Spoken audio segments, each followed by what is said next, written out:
What is going on, you guys? It is Dollar Cost Crypto here with the intro to crypto, man. I am joined today by blackice. What's up, man? Hey, how's it going? Doing good, man. Shit. Third time's a charm. Third time's a charm. Round 3, man. Fight night. Ding ding.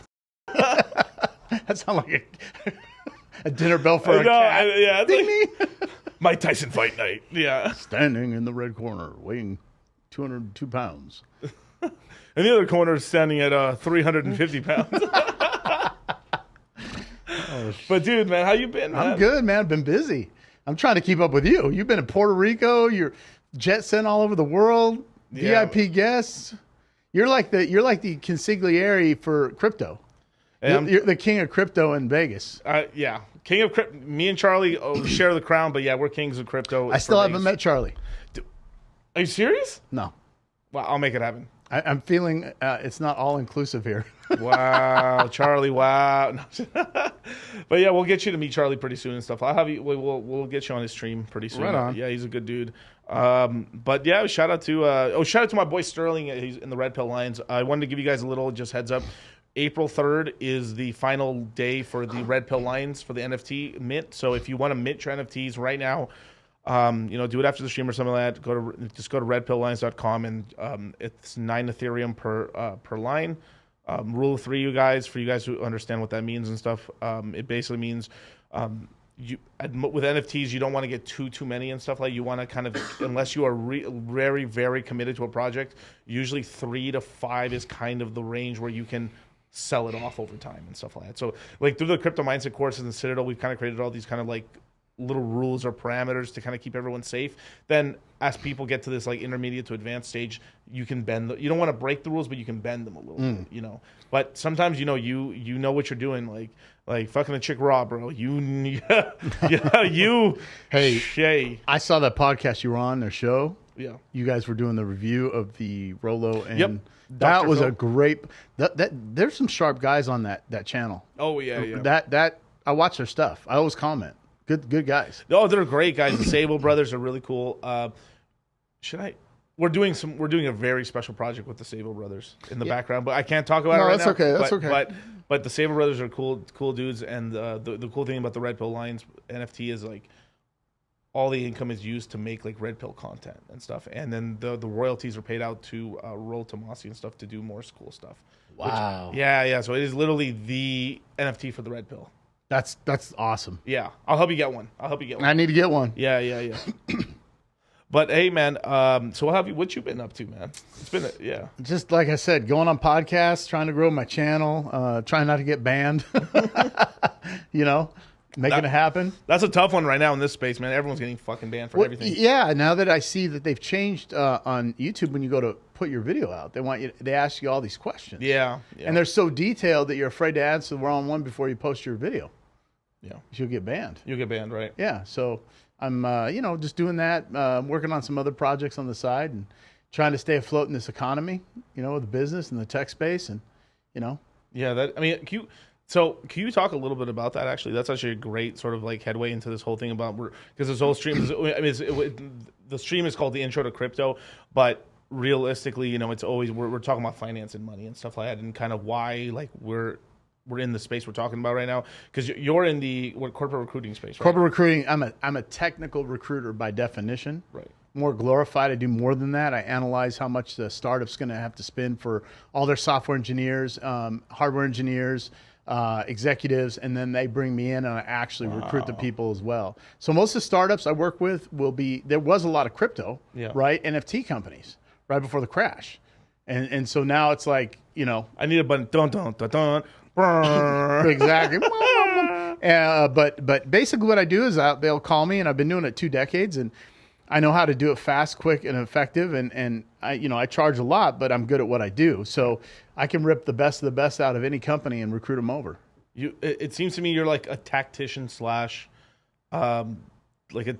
diplomat slash like, I don't know, like general basically, we call it jack of all trades, master of none, right? Because I'm a technical recruiter, but that's like, hey, Davrick, we need an intellectual properties attorney for this startup. Can you go find a guy? It's like, yeah.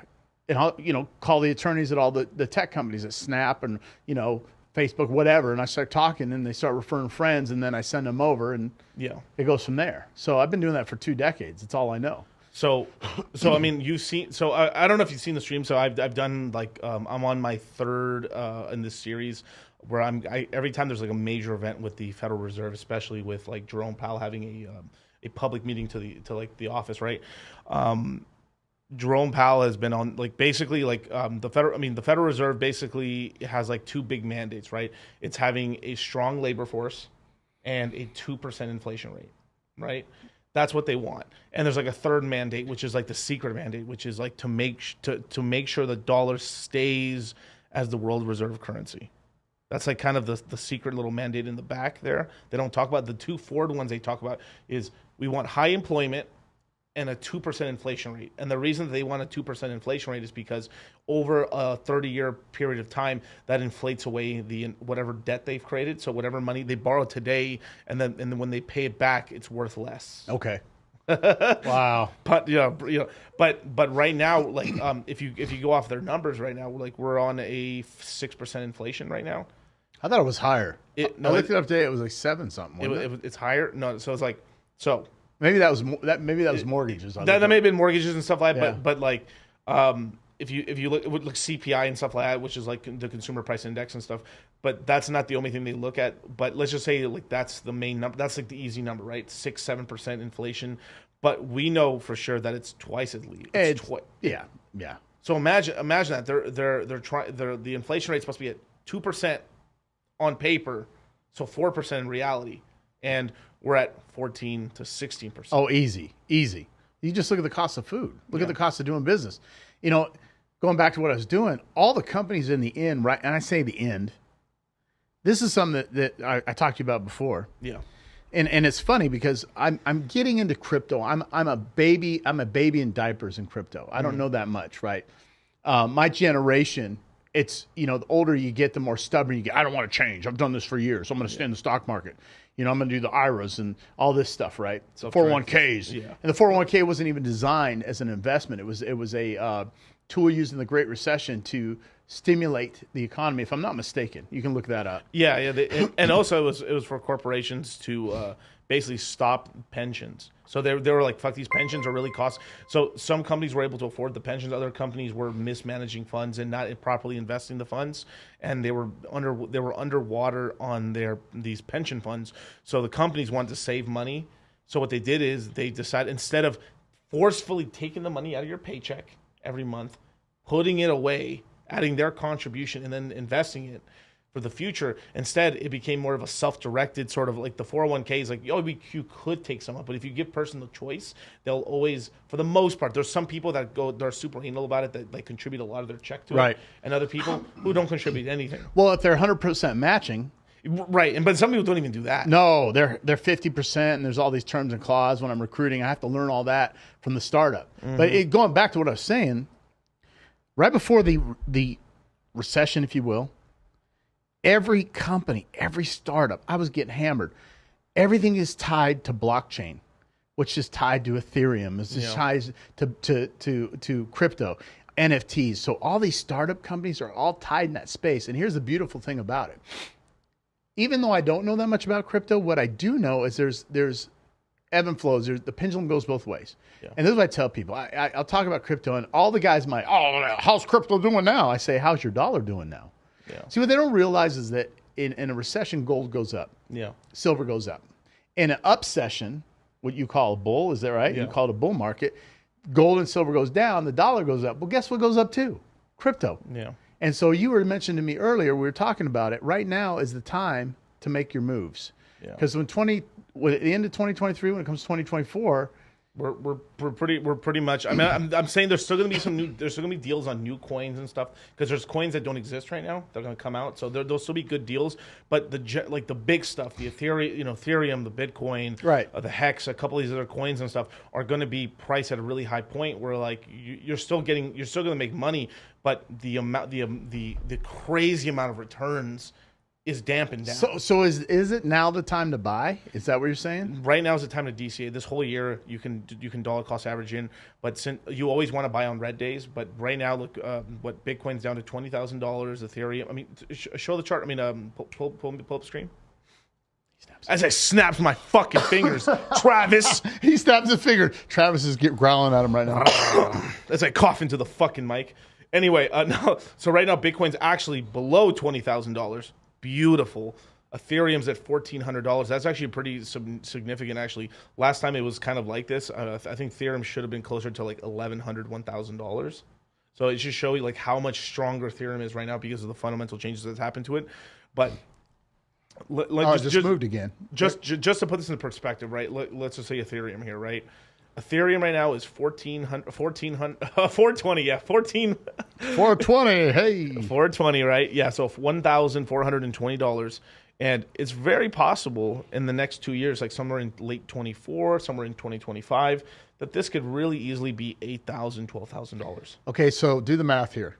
Okay. I call it basic B math, right? Okay. Layman's terms. If I put $10,000 in right now in Ethereum. Okay, that's 7 Ethereum. And it goes to, what'd you say? Let's just say it goes to $8,000. Okay. What did I make? You made $56,000. So you're up $46,000 in profit. Wow. Yeah. Paper profits. Remember, if you got to sell to, but by the time we reach that sort of level, I would tell you obviously I can't tell you to do anything with your own money, but I would like, hey bro, at least take out the 10 G's you put in, like bank that away, stuff. So is it okay?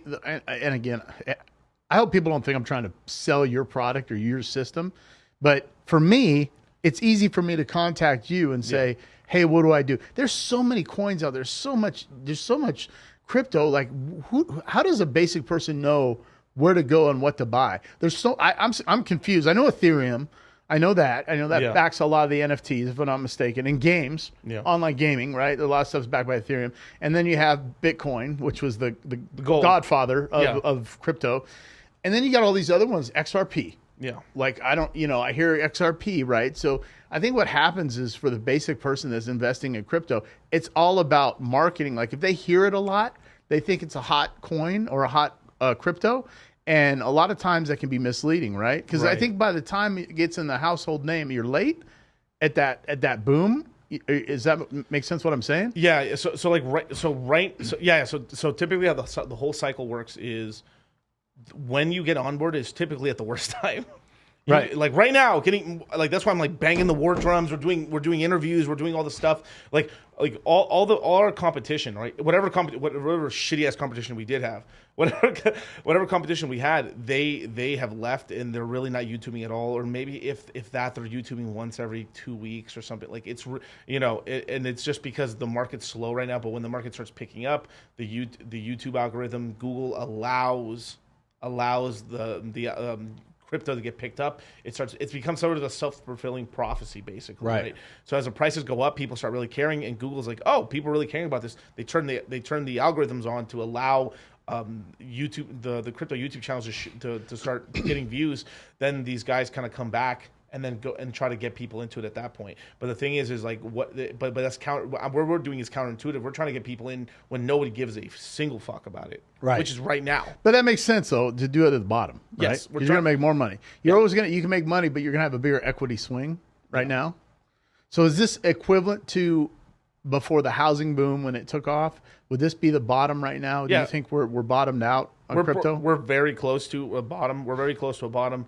We're basically buying, post tech crash, basically in 2001. Okay. We're buying in 2001, 2002 right now. That's where we're at right now. So if you the investors talk about diversifying your income, and let's say you have $100,000, how much percentage do you feel comfortable? I know you have disclaimers. Yeah. If a guy has $100,000, okay, would you say he could put all of it in crypto and different cryptocurrencies? Would it be safe to do that now, or would you say 80%, 60%? What's your rule? It really is age dependent, right? If we have a person that's like now.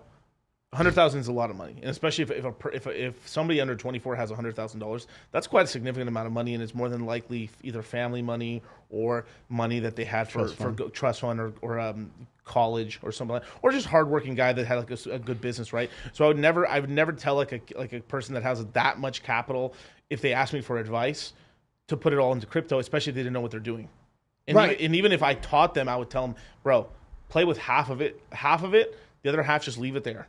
Like, what do you now? If we're talking about a 24-year-old kid, a 21-year-old kid, an 18-year-old kid who doesn't have money at all, I'm like, throw the whole fucking check in, because the money you generate from 16, 18, 20 to 24 basically doesn't matter for the most part. You use that money to either get skills to become valuable in the workplace, or crypto is a very, very unique sort of thing. Either it's basically these are three things. You either create unique skills with the money, so you take courses, you go to school, you get these skills in order to be valuable in the workplace. You create a business, which is the other vertical to make a ton of money. Is like you invest whatever little money, chiclet money you're making from like working at McDonald's or minimum wage job you're doing, and then you use that to make hopefully some business online, because that scales, and then that can generate you some decent income. And it's like so much a $5,000 investment into like a small business could and if you work really hard at it, and if it's on the internet, or even like a blue collar business, I mean,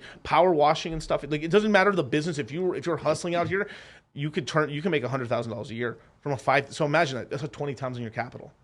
Wow. Maybe even 40 times your capital if you just hit it over the head. Because that's so successful. Imagine like the average American's making like what, $59,000 a year. $52K a year. 52. I'm sorry, I'm overestimating because I'm an optimist. Look at that. I do that. I mean, that's what I do. That's what you do. That's exactly. I'm talking to the man himself. Right, yeah. Right. Like 46 to 52K is the average income across America.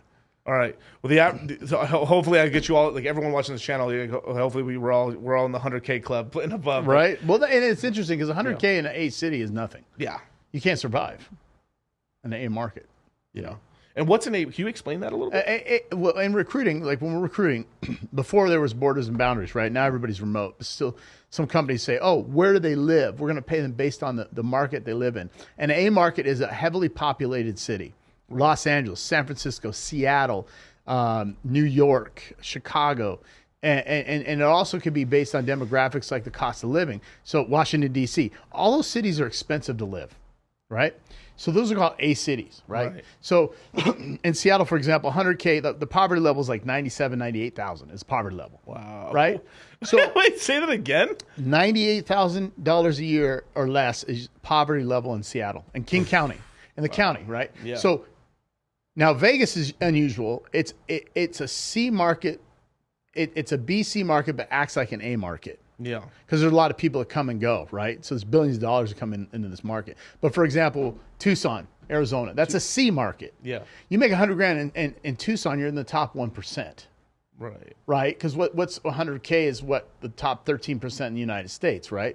So, but if you're in Tucson, you make 100K, you're balling. Yeah. Balling. Like you're the man or the chick. Like, wow, look at me. You make 100K in Seattle, you're stealing from Peter to pay Paul. You're Right. living off your credit cards. You're borrowing money. You have 4 roommates. The average bill is $250, $300 a month. Right. So, and then if you're in LA, you have the 13% income tax, state income tax. Right. So 100K, and I say this now, the new 100K is 250K. Yep. I'm totally with you on that. Because 100K, honestly, the younger generation, if they hustled right, it's not. It's a lot of money, but it's not. Once you get to 100K, you're like, that's it? Right. Then you're like, where's my money going? And then you either have an income problem or a cost of living problem or both, right? There's that whole thing where, like, you're not going to save yourself to $1 million. You're not going to do it unless you're making like 5 million or 2 million. Once you go to $1 million, it's easier to go past $1 million, right? Right. So yeah, that's actually an interesting sort of because like, so I say this in the crypto mindset course, and I say this in the Citadel all the time, that it's when you have more money, you can break rules, you can bend rules a little bit more, right? There's a power amplification with wealth and money, right? When you actually have liquid wealth, not just like net worth, but I'm talking about liquid like assets and stuff. Right? You actually have a liquid $1 million versus just it's all locked up in a house. It's still, you can get it, you can do a HELOC, you can get some money out of it, you can get a second mortgage on the house or something like that, but there's risk with that, right? Yeah. Versus, you have $1 million in cash or in USDC or in Bitcoin and Ethereum. You have a lot of wealth with you and stuff. And then there's also the asset that is an asset. You only get money if you have to sell it, or are you making money while you have it? So shout out to Hex, baby. T-shares. Right. Are you with me? Yeah, no, I'm with you. So if you have a house you're living in it, well, it's an asset, but you have to sell it to make money versus an asset that's making you money as you own it. Right. So there's 2 different types of assets, right? Definitely. So there's the assets that pay. I mean, it's sort of that whole thing where, like, is this house an asset or a liability? And this is actually the backbone of Robert Kiyosaki's book Rich Dad Poor Dad. Right. And he got very chastised in the beginning for it. Like, he's like, how could you say a house is a liability? It is the American dream. It is. But for most people, it is liability for them. Now, if you have a house you're renting out, yes, and your rent's more than your mortgage, you're making money, and it's an investment. It's an asset that's paying you. Yeah. Right? You're not living in it. Now, Grant Cardone and Robert, they say don't buy a house, right? Yeah. These guys are a whole different level. For the average American, they make money on their investment. But again, there's no money until they sell the house. Right. So they're living in their house. They're in an asset, and it's not making them money until they sell it. So waiting for appreciation. Right. And right now, there's depreciation, right? Everything went down. Our boy Jerome Powell's like making sure of that and stuff. And that's so funny. We say that now, going full circle back to the beginning of the stream, when we're talking about Jerome Powell. Jerome Powell didn't say this, but basically there's other Fed governors that are hinting that they want 50 instead of they were kind of saying that they're going to have like 1 to 3 25 basis point increases to the federal fund rate. Now they're talking about possibly, the other governors are possibly talking about doing a 50% increase. So basically, to go back to the beginning of the stream, right? What does the Fed want? The Fed wants a 2% inflation rate and a strong labor market. But numbers wise, the inflation rate's out of control, and the labor market's actually pretty strong in their eyes, on paper. Us on the street level and stuff, I actually think it's kind of weak right now. Personally, yeah. But I mean, and this is kind of to go to your point and stuff like I mean, what they've been causing is this kind of started with this whole thing. Like, I would say Elon started this trend. Elon, fired all those people from Twitter, and this kind of caused like it kind of basically all these big companies like Twitter, Amazon, the FANGs, Google, Meta, and stuff, all these sort of companies and stuff, all these social media companies and like YouTube companies and stuff like that. They're all kind of they're in a competition with each other, but it's also this game of like, oh, well, they're doing all this physically responsible stuff. Why aren't you doing it? So like, even if some of these companies didn't have to fire people, they just fired people in order to like keep up with Paul. Right, and there's going to be a big influx. This is the trend that's going on right now. Right now, I had I even had a new company reach out to me today. Right. Typically, they're like, oh, please come work for us. Please help us out. And they're doing intellectual property recruiting and technical stuff for startups, blah, blah, blah. They have a startup, they're funding. And then they come back and they're like, hey, we're interested. And then they give me the list of like 50 questions. Right. So what's happening now in corporate America in the tech space is you have all these people on the street and companies abusing the right of their skill set and their ability.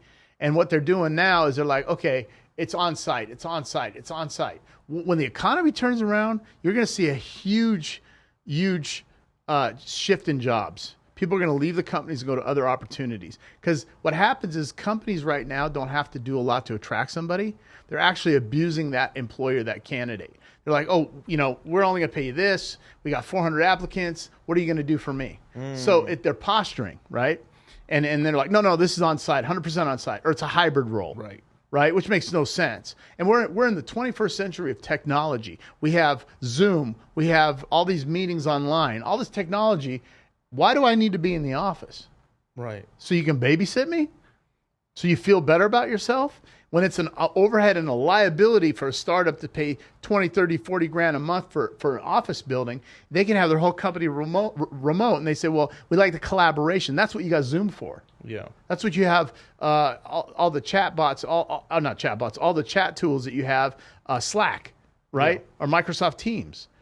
And so right now what they're doing is they're trying to force all these people back on site. They're going to start constricting their flexibility with their family. They're not paying as much. They're not giving all the restricted stock shares, all that stuff. The bonuses. The bonuses are lower. Yeah. The salaries are lower. They're making everybody jump through hoops. Do a couple, how many times you jump rope on 1 foot? Tell me why you should work here. And it's a company that has no product that's ever launched yet. Right. And so I've had all these clients come to me. It's like, wait a minute, you're asking my guy to provide all this. You don't even have a product. You got $2 million in funding. You have 2 employees, and you want a guy from the top 10 colleges, Harvard. What do you bring to the table? No value. But they know they can do that because right now everybody's looking for work. Right. It's really bad. Yeah, this is kind of the lever. I mean, this is kind of why I want to teach people about this. Now, you also don't want to be sort of a lazy cunt. No. But it is the sort of thing I want to teach people about cryptocurrencies and kind of getting into this thing right now, because to have that money and that wealth in the background gives you options to say no. Right. And the power of no is powerful. And it'd be powerful to do what you enjoy doing. Right. Not because the money. So often people say, oh, I love my job. I say, okay, go in as a volunteer. You don't charge love. Oh, no, I wouldn't do it for free. You said you love it. You're charging for it? That's illegal. Right? Are you with me? I'm joking, but I'm not, right? So what if you like to you're a photographer, right? 99% of photographers don't make a lot of money unless they're in a niche market and they're at the top of their game, right? 1%. So let's say you like photography, or you like drawing, or you like being on the coast or whatever, or you like to travel. Well, why not do that? And you have the crypto, you have your money, you're viable, you can live, and then work part-time if you so choose to, but you're not doing it for the money. Right. That's the whole option it gives you. Because right now, the new way to live is to be with your MacBook or PC or your tablet or your phone, sitting on a beach in Tulum with your feet in the sand, drinking a Corona. Digital nomad. Exactly. Yeah. Being a digital nomad. Right. And I mean, hey, in the crypto space, you definitely can. I mean, I was streaming from Puerto Rico from a fucking hotel. Just 2 days ago. 3 days ago. 3 days ago. Yeah, 3 days ago. And I kept bugging you. I kept calling you. Where are you at? Leave me alone. I'm on the beach in Puerto Rico. Leave me alone. No. But it's kind of trippy. I kind of totally spaced out. It's 4 hours ahead of this time zone. It's not even East Coast time. It's even an hour ahead of East Coast time. That's crazy. Yeah. So I mean, I would wake up and it's like, oh look, it's 4 a.m. in fucking Vegas. Well, and that's why a lot of the digital nomads go to like Central South America because they're on Central or Mountain time zone. So you go down to Mexico, you go down to Brazil, you go anywhere, they're in the same time zone, and you're in a different country, right? Cost of living down. Cost of living's down. And then, you got all the wokies going, oh, it's gentrification. It's like, stop, go away, right? We don't want to hear it. That's our opportunity. I mean, it's like if you take somebody that has a British pound that's worth more than the US dollar right now, right? It always has been, if I'm not mistaken. Not anymore. Is it the euro? Both the euro and the pound are slightly above the dollar. I'm talking about it's almost the same now. Okay, but it was like $1.75 difference. They'd come here and then they'd relocate here, and I could say, well, they're gentrifying the city. Yeah, it's ridiculous. It's pretty crazy. Pound to dollar. Let's check it out. It's gonna be funny. Let's see. Right now, 1.20. So it's like 20 cents. So 20 cents. What is it to the peso, the Mexican peso? Oh, the Mexican peso is actually pretty. Now it's still weaker than the dollar, but 20. It's held up. Yeah. Let me see. Peso to dollar. Let's look. It is. Let me invert that a little bit. Basically, it is. It's like 19. It's like 18 pesos per dollar. Okay. Yeah. Okay. Not bad. Yeah. Now, I remember going to Mexico back in the early 2000s and stuff, and I was able to get like 26 pesos per dollar. Oh my gosh. 28. Like, yeah, I was able to pull that off. And then some years it was 18. That's crazy. Yeah. So right now but that's just because because of Trump starting this with the whole trade war and stuff. You had a lot of manufacturing coming to Mexico.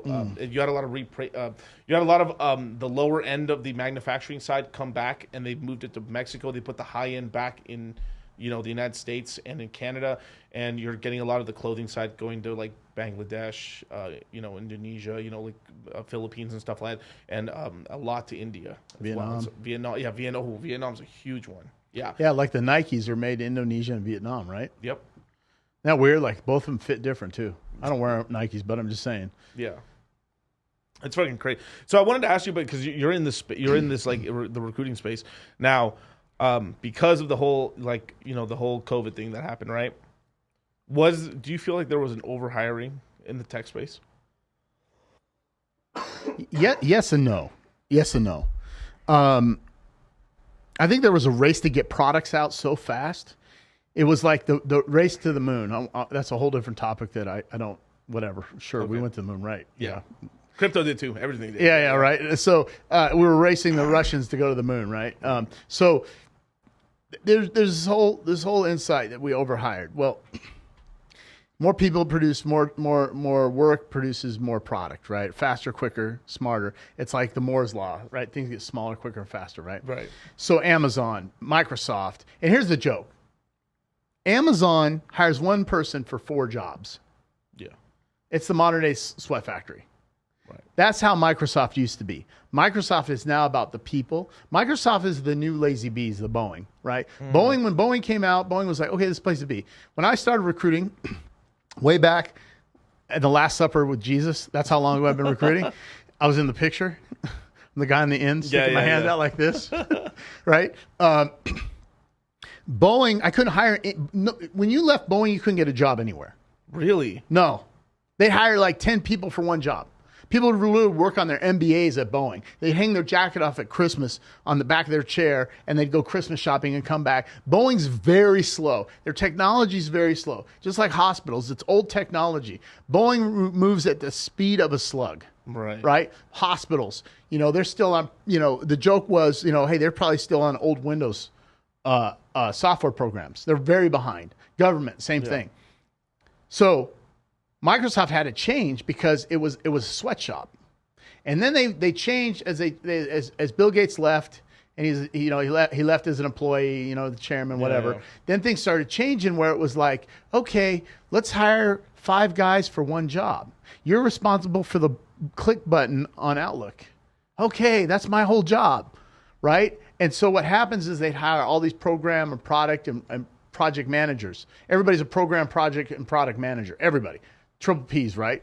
And they just have and when you go to Microsoft, it's all these people, and they're all in these offices, and nobody's there. All these offices, and nobody's there. Right. And it's very very like you can literally take a second job and work at Microsoft. Amazon. Now, hold up, you guys. Legally, don't do that. Don't do that. But totally do it, bro. Totally do it. I know guys they have 3 fucking coding jobs right now and are making like $600,000 a year. Get that bag.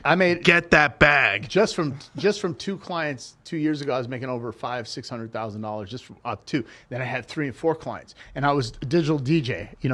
2 screens, the MacBook screen. I'm over here. Boom. I worked 1 hour. DJ. Right. Right. And so I had 2 hours with this client, 2 hours with this client, 2 hours with that client, and then I take Fridays off. Right. So I was working maybe 30 hours a week. And I was jamming, and I was having this guy paying me 16, this guy paying me 20, this guy paying 30K a month. Yeah. And so I had all this money coming in. And then last year it started drying up, and then this year it went way down.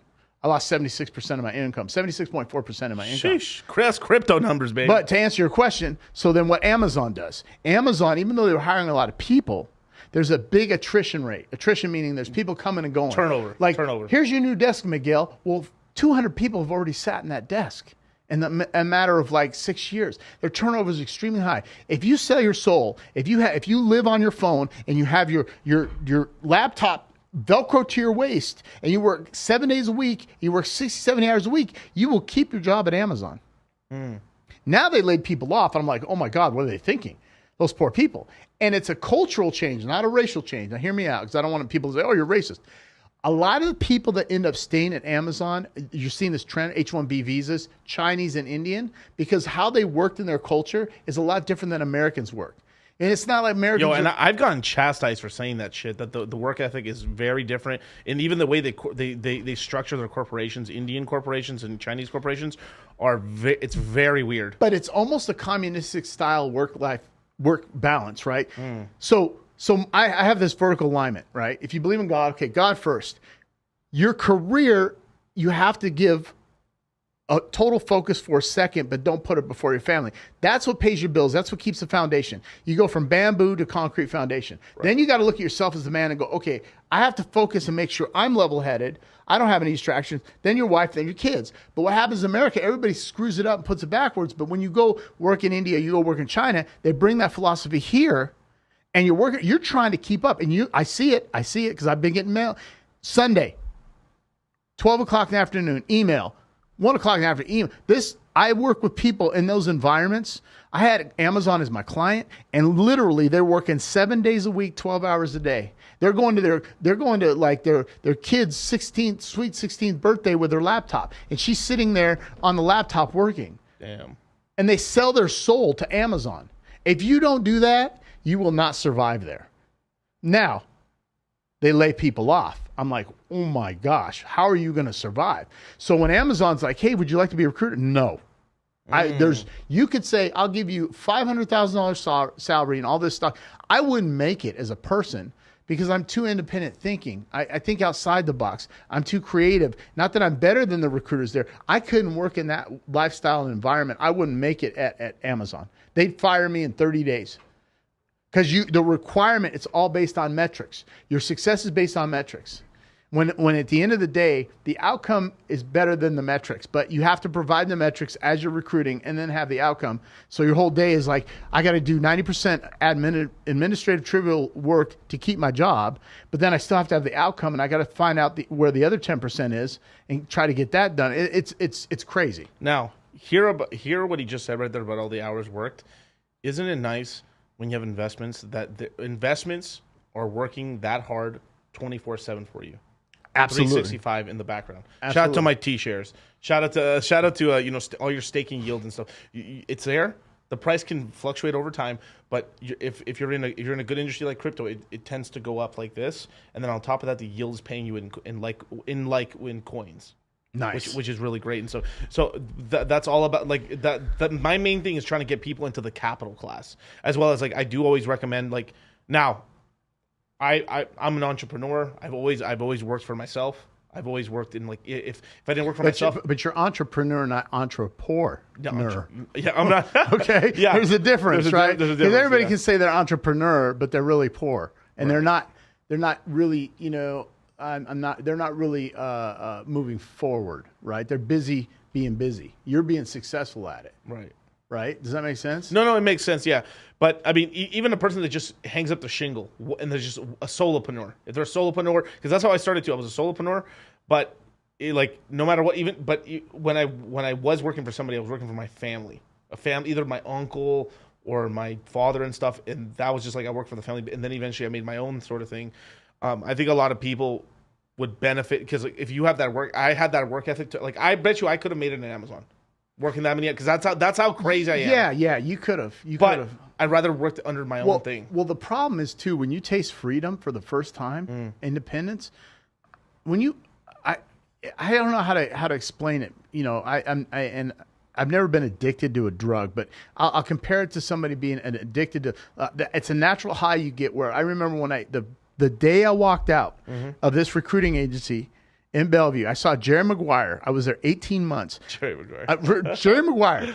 And I got so motivated. I had my mission statement, right? Yeah. Less is more, right? And I was doing 80% of the, I do all the work and I get 20% and the company keep 80. Yeah. And then I would go down the hallway in the empty lawyer's office on the cell phone doing side deals, and I had my one client. I said, I'm taking the goldfish. Who's coming with me? And I had no money. But I couldn't sleep. I was so excited to be independent. Right. It was just a feeling. It was like a natural high of endorphins that kicked in. And once you have that taste of freedom where you're like, hey, you're working really hard. I'm taking Friday off. I'm going to catch a flight. I'm going to go to Orange County, whatever. You can't do that with a job. You have to ask permission. You work 365 days a year, and you have to ask for 2 weeks off. Right. Permission. From daddy. Right? Permission. And so once you do that, like McGill said, even if he has humble beginnings, that's why you don't buy liabilities. You invest in assets. You don't buy a $140,000 car until you warrant that ability to have all that money you've been making. Right. Like their first betting, what do you do with it? You put it aside. You have to sustain yourself for 6 months. Right? So going back to your question, did they overhire? I think they didn't. I don't think those companies really overhired. I think what happened is employees are expendable. The whole notion of job security is an oxymoron statement. Yeah. And so now all these people are like, I can't believe it. What am I going to do? What did you think was going to happen? A lot of people that post that stuff on LinkedIn, they're saying, I can't believe this happened. They're people that have never been through a recession. Right. It's a lot of millennials and Zoomers for the first time. I sold myself, 8 years. What do I do? It's like, there's no job security. Right. And the people have the golden parachute, they write them a big check. See you, Bob. See you, Lisa. Here's your, 3.5 million, 20 million, whatever. Yep. We got to let you go. So, damn now, okay. So out excluding hospitals, and excluding, I would say, farms, like the farmers and the hospitals and stuff like that. We've seen a lot of the blue collar industry part of it, the construction stuff, not take much of a hit. The construction side is just taking a hit now, but most of the blue collar stuff has it's sort of this whole thing when you have when you have a business, you don't lose your business, you just make less money over time. And so it's like the white collar. So the reason that all these tech layoffs are so important is because the white collar workers pay the blue collar workers for services. Right. And this trickles down. So it's by all these people losing jobs. If I still own my business, I would pretty much be saying oh shit, my revenue's down. You didn't close up shop. Your revenue's down 74%. Whereas someone who has a job, they have not. They went from 100 to 0. Basically. Right. And that's kind of the big difference there. So obviously you had Elon Musk fire all those people because most of it was dead weight for sure. Well, he drained the swamp. Yeah, he drained the swamp. And you should have seen LinkedIn how all of a sudden everybody hated Twitter. It's like no. Now all the proof's coming out. All the messages. He leaked everything. Yeah. And everybody's like, oh, and they're still mad. It's like, look, he just proved why he did what he did, right? And everybody's upset about it. Now, what Elon Musk did sort of is what for CZ did to FTX, right? FTX was kind of fucking with CZ, which is Binance, punched him back, and then he literally punched through the body and was like, oh, this is dead. It's a zombie corporation. Holy shit. and then it collapsed, right? And then it caused this whole crypto crash to happen in 2022. And if you don't know what I'm talking about, I'll explain it in a minute. But basically, what happened is Elon Musk, by draining the swamp, he kind of started this thing of like, then Facebook the next within a couple of weeks laid off a bunch of people. Then Amazon, Meta, then even Apple. I think Apple like laid off a couple of people just for fun. As of 4 weeks, just for fun. Yeah. As of 4 weeks ago, the big 6 or 5: Apple, Meta, Google. All of them, Twitter, Amazon, the big 5, I call them. Yeah. They laid off 50,000 people. Wow. Right? 50,000. And it's a lot, but it's not a lot, right? Compared to the population. Right. But then it's like, okay, now these people are like, what do I do? Now, I think in this particular recession is creating when the other recession hit in 08, 09, it wasn't we were in technology, but it wasn't a necessity. I talk about this. What do I mean? We didn't have smart homes or smart cars. We didn't rely like this. The smartphones were just it wasn't even a smartphone. The hardware couldn't keep up with the software. Yeah, it was like, oh, this isn't that smart, right? Facebook, like 07, I got on Facebook.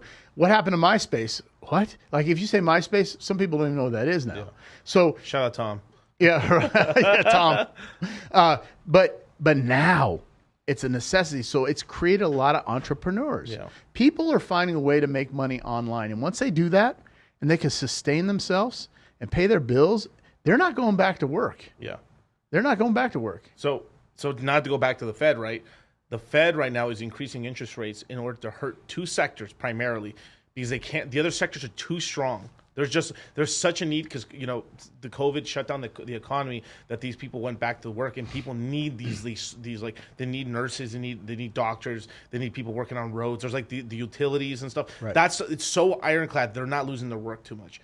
But there's two sectors: tech and basically real estate. And yeah. Tech and real estate. Now, with real estate, it is like I think it's like 40% of the economy. If I remember, it related to not just real estate sales, but construction, then painting. Yeah.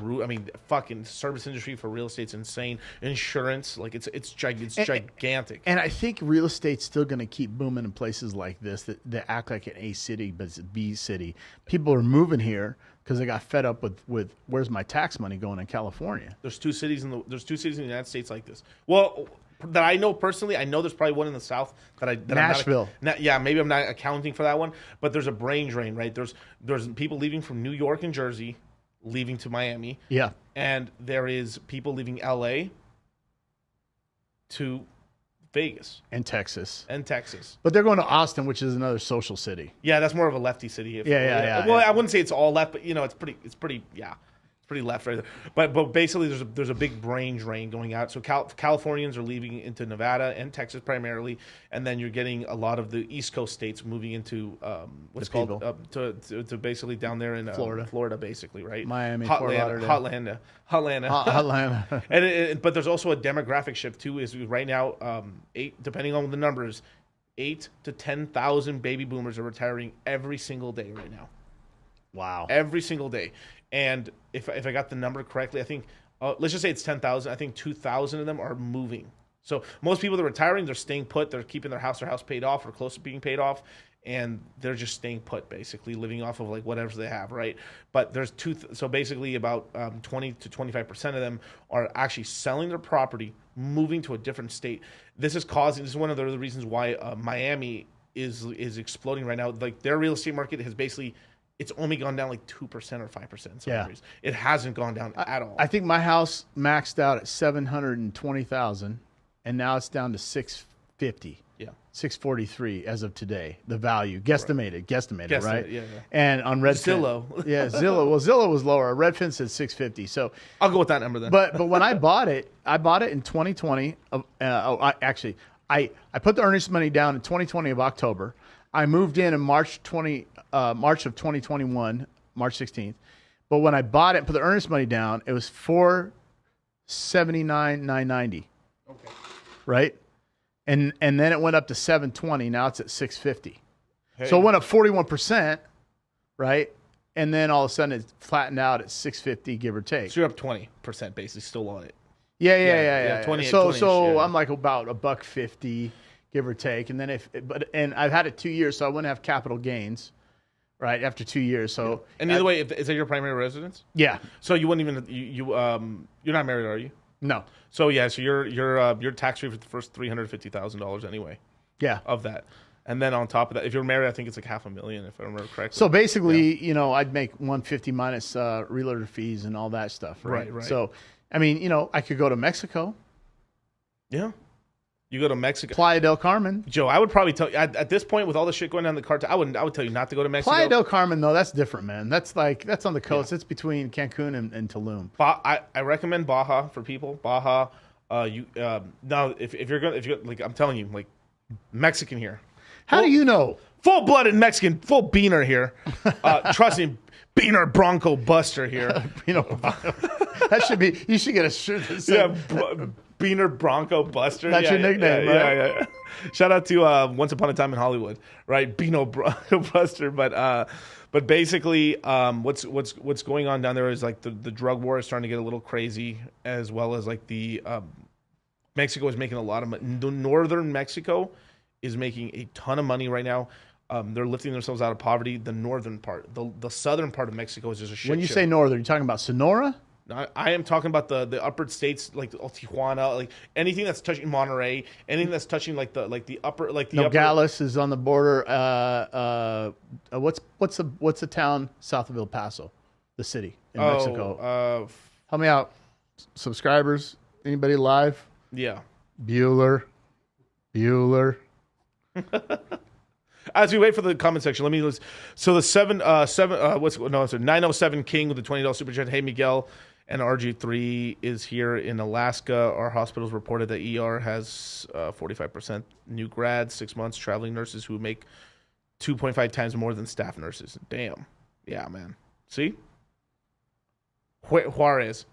There you go. Yeah, Juarez. So basically, like now there's still tons of poverty, but what's going on is the manufacturing bases. The plants are being built there right now, and Monterrey is probably the most powerful city in Mexico right now. Wow. Monterrey, Mexico. Wow. Just because that's where all the factories and stuff, and that's the headquarters of all of the manufacturing base of Mexico's there. Now the southern part of Mexico is kind of a shit show, as well as parts of the central part, which is like Guadalajara and Michoacan and stuff like, because that's where all the drug cartel shit is. And then here's another thing too: they discovered a fucking gigantic deposit of lithium and rare earth metals right where these fuckers are all got their drug empire.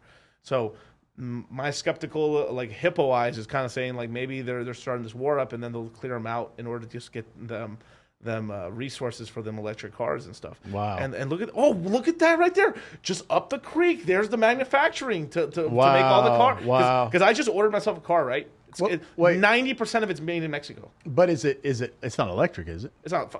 No, thank God. Okay. No, not electric and stuff.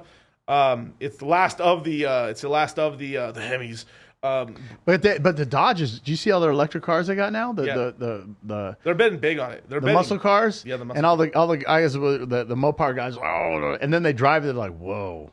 They had to make the sound. Yeah, they had to make a sound. The sound. Yeah, I was watching the video on it. So sorry to get off the topic, but now there's a town in Mexico. There's an area in Mexico City that's been gentrified by expats. So everybody's pissed off down there because we've raised the cost of living. Yeah. Because all the digital nomads are going down to Mexico City in this one area. I can't recall what it's what. Now people always forget this shit. So like because now what's a stakeholder, right? What's a stakeholder in a city? You own property there. Now, when a place gets gentrified, if you're a renter, you're fucked. But can't you buy as an American now What are you talking about? in Mexico? No, of course, yeah, you can buy. That's not a problem. No, what I'm talking about is like when the gentrification shit is like it's such a two-way street, or like a double-edged sword, right? Where at one hand, right, if you were actually an actual owner of the property, right, or like you actually like you own property down there, that means you actually are like a node holder of that Okay. area. When people come in, they raise the prices, and if you like fuck these people are making it worse, you can sell it off, and you have this huge exit liquidity thing. But for people who just live there and are renters, they get fucked. Obviously. Yeah. Of course. But if you actually, the Mexicans that that actually own property, which is a lot of them, which own property there. And if the green goes or the fucking whitewash Mexicans buy property down there and stuff like that, it raises the prices. They're like, fuck, I'm getting the fuck out of here. I'll go somewhere else and stuff. And they have this huge wad of cash. Now you can't finance. You have to pay cash for a house in Mexico. Is that true? In most places, that's correct, except for the major cities, there is financing. So Mexico City, you can't finance. Mexico City, Guadalajara, you can. I don't know. I only know about those two cities personally. I've never been to the other ones. So we should set up corporate housing there under our S corp for dollar cost of crypto and Lyle's Capital. Hit a Pepe. Hold up.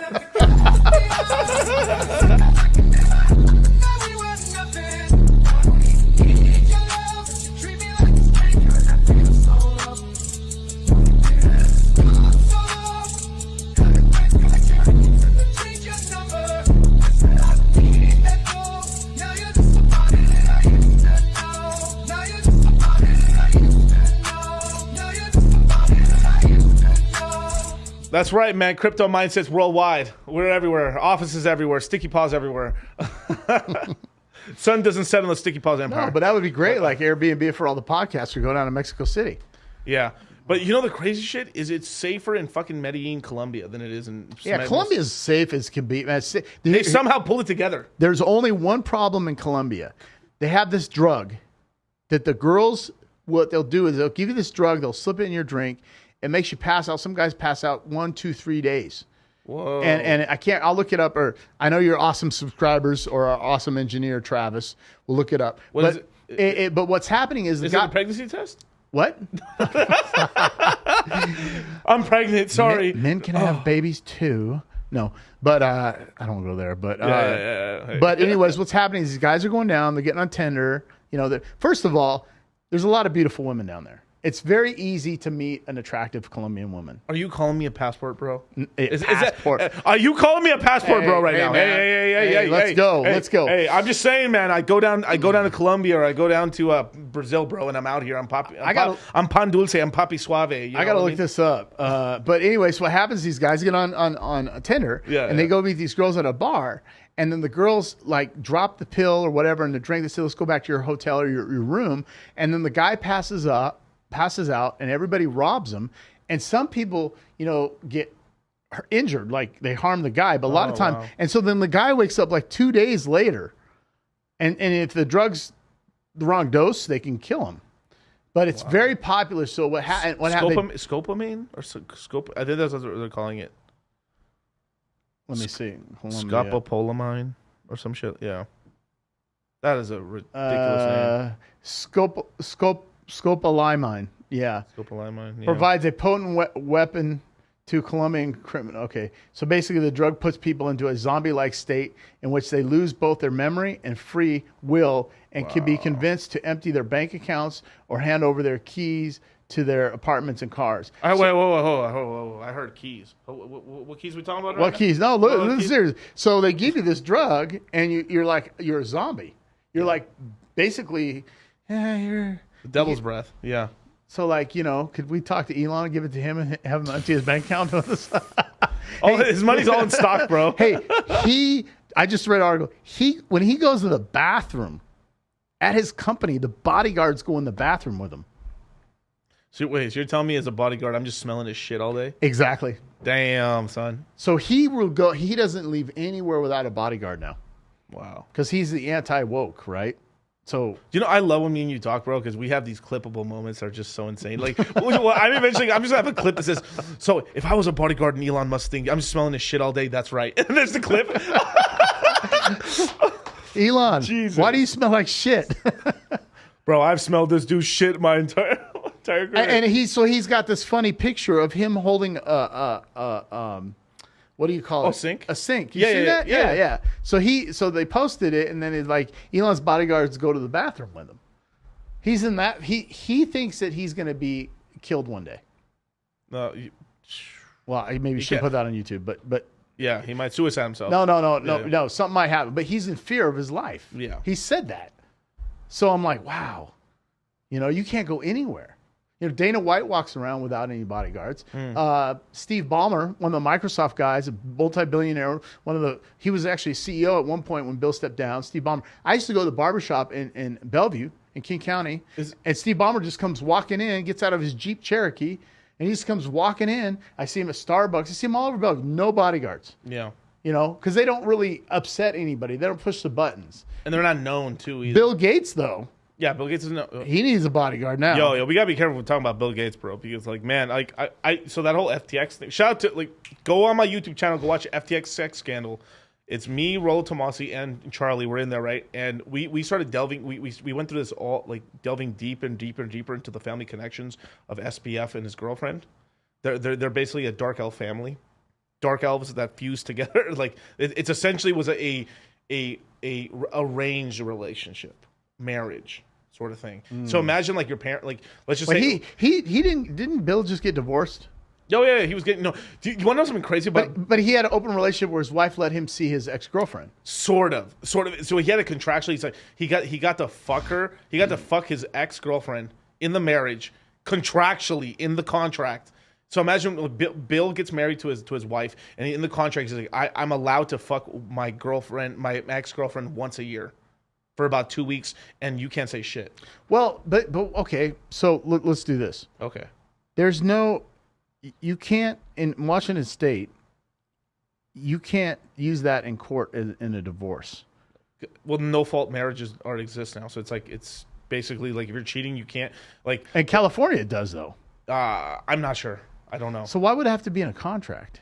Well, it's just big money, man. You need to you want to know something crazy? A fucking what is his name? I'm blanking here, but basically there's this famous artist and stuff like that or movie or actor that's getting sued by the girlfriend because he he kicked out his girlfriend out of his house. He's like, get out, we're not together anymore. And the girlfriend's suing the actor for $30 million right now. Yeah, because that state has common law marriage. So they've been together over 10 years. No, California, I believe, is 4 or 2 or something short like that. No. I don't think it's that short. Yeah. Let me look it up. But Vegas doesn't have common law marriage. No. Okay. Move to Vegas, guys. Anyway. California, common law marriage. I'm going to look it up.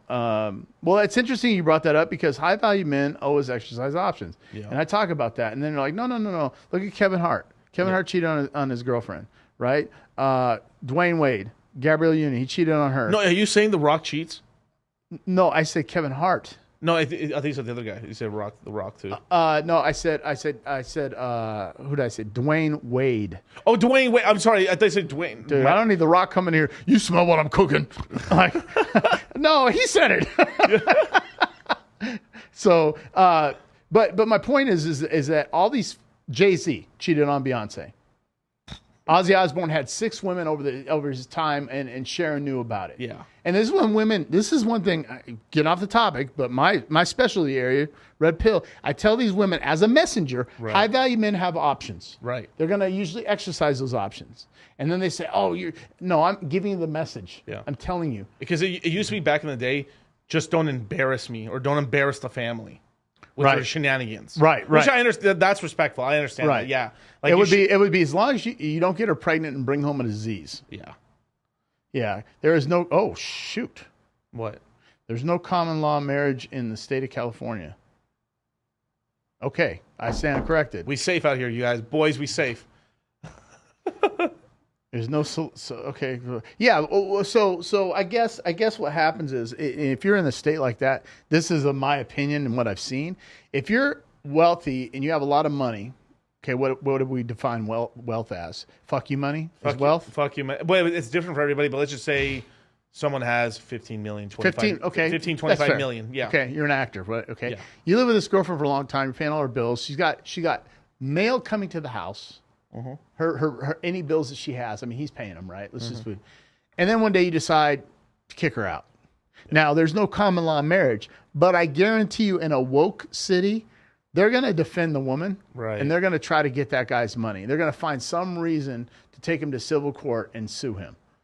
Guaranteed. Yeah, guaranteed. And they'll find another reason. They won't say common law. They'll say she was abused, mentally abused, blah blah blah. He put her out, etc. Yeah. Right. Are you with me? No, got coffee in you?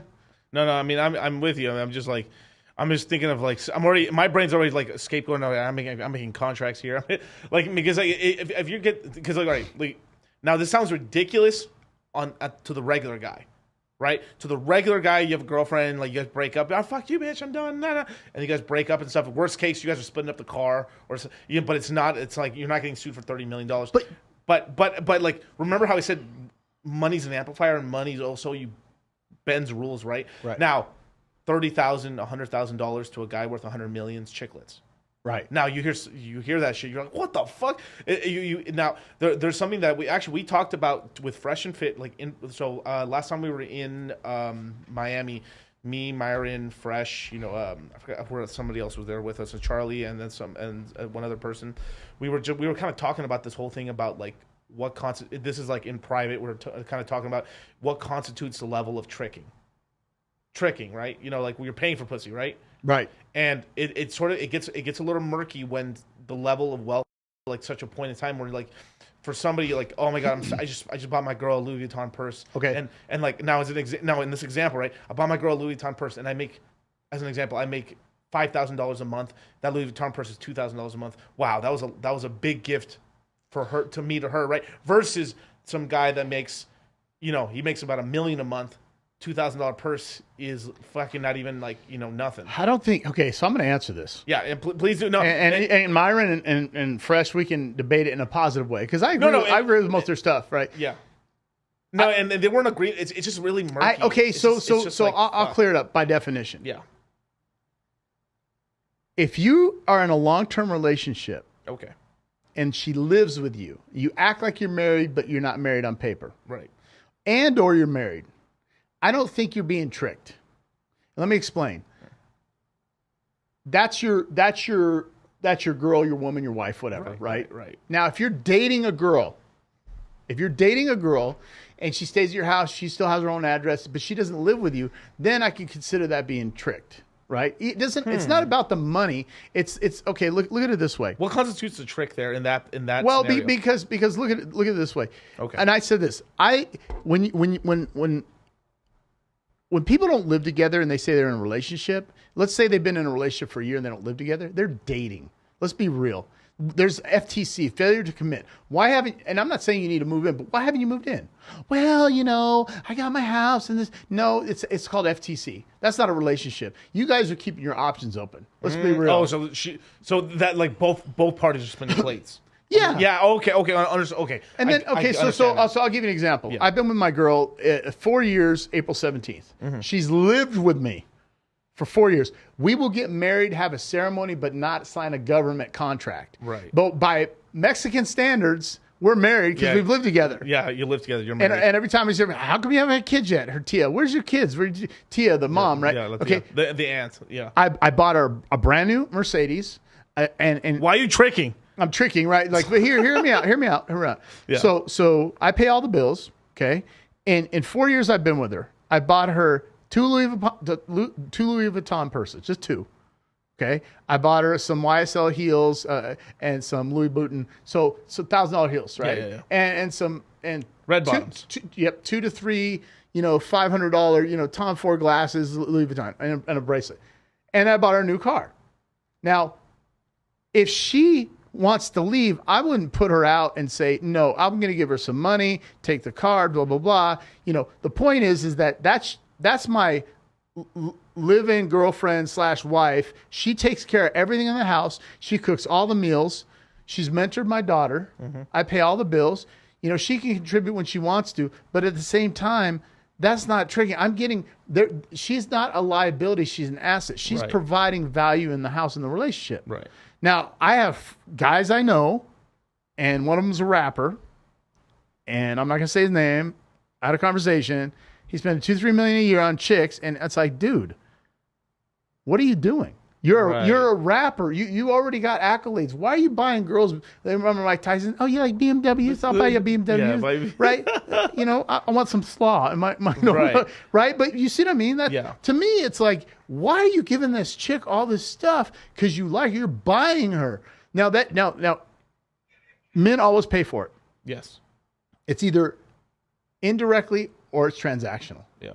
You're either paying for them to leave, which is illegal, but it's not. Because you're still, hey, here's a purse. I'm taking you on a date. Here's a Rolex watch. Now you're fucking. Yeah. That's transactional. That's transactional. So if she doesn't live with you in some way, you're paying for P. Right. Right? So I would say in some way, shape, or form, you're right to a point. If you're worth $15 million and you buy our Louis Vuitton purse, that ain't nothing. That ain't nothing. But then what's your value to her? Right. You're a sugar daddy. She ain't living with you. Right. And if you say, I don't want her living with me, then you're paying for it. Yeah. Now, I want to reiterate one little thing in the conversation that we were having there. It was about something that we all saw in the club. That we were kind of talking about a specific group of people that were basically in the club and stuff that were like, oh my god, this is so ridiculous. Like, imagine you turn you're in a dark club, right? And usually in the clubs and stuff that like there's like race stands, so like people are standing on top of the table and then there's people down here, right? Right. So imagine that I have the brightness set up on my phone all the way up. And then I log into my Wells Fargo account or my Bank of America account with the brightness up to 1,000. And like there's $1 million in the account. And the girl like you're in a club and she's dancing. No. So I'm in the. So I'm going to be the guy who's doing this, right? Okay. So imagine I'm the guy. I'm a guy, right? This happened. This happened. This is real. This is real shit. I'm protecting the innocent here. I ain't going to say who. But like, imagine I'm in the club right now. The brightness of my phone's up to 1,000. Was that deliberate? Oh fuck yeah, it was deliberate. Okay. Up to 1,000. I got all these bitches behind me. I log into my bank account. They see $1 million, $2 million just in the checking account, just chilling there. And then what they do, they make sure they kind of like go like this or kind of going like that and stuff like that. And then they put it away and stuff. And then they're just drinking there. And then all of a sudden, the girls behind them are like super interested now. Now, is this a gentleman's club or is this a nightclub? This is a nightclub. Okay. But he did this on purpose to do a test. To do a test. To do a test. Yeah, to basically peacock and prove and stuff that he has wealth without doing it specifically. But he was doing it. He was trying to show off his wealth without. And this is how he was kind of tricking a little bit to like get these girls to go, because they were giving him no play before. Right. And without knowing that key part of it. Because men are what? What are men? Success objects. Exactly. Sir, come on. Shout out to Rolo, my boy. Rolo! Where's the love, Rolo? Rolo, wait. Yeah, Rolo, wait. Where's the love, Rolo?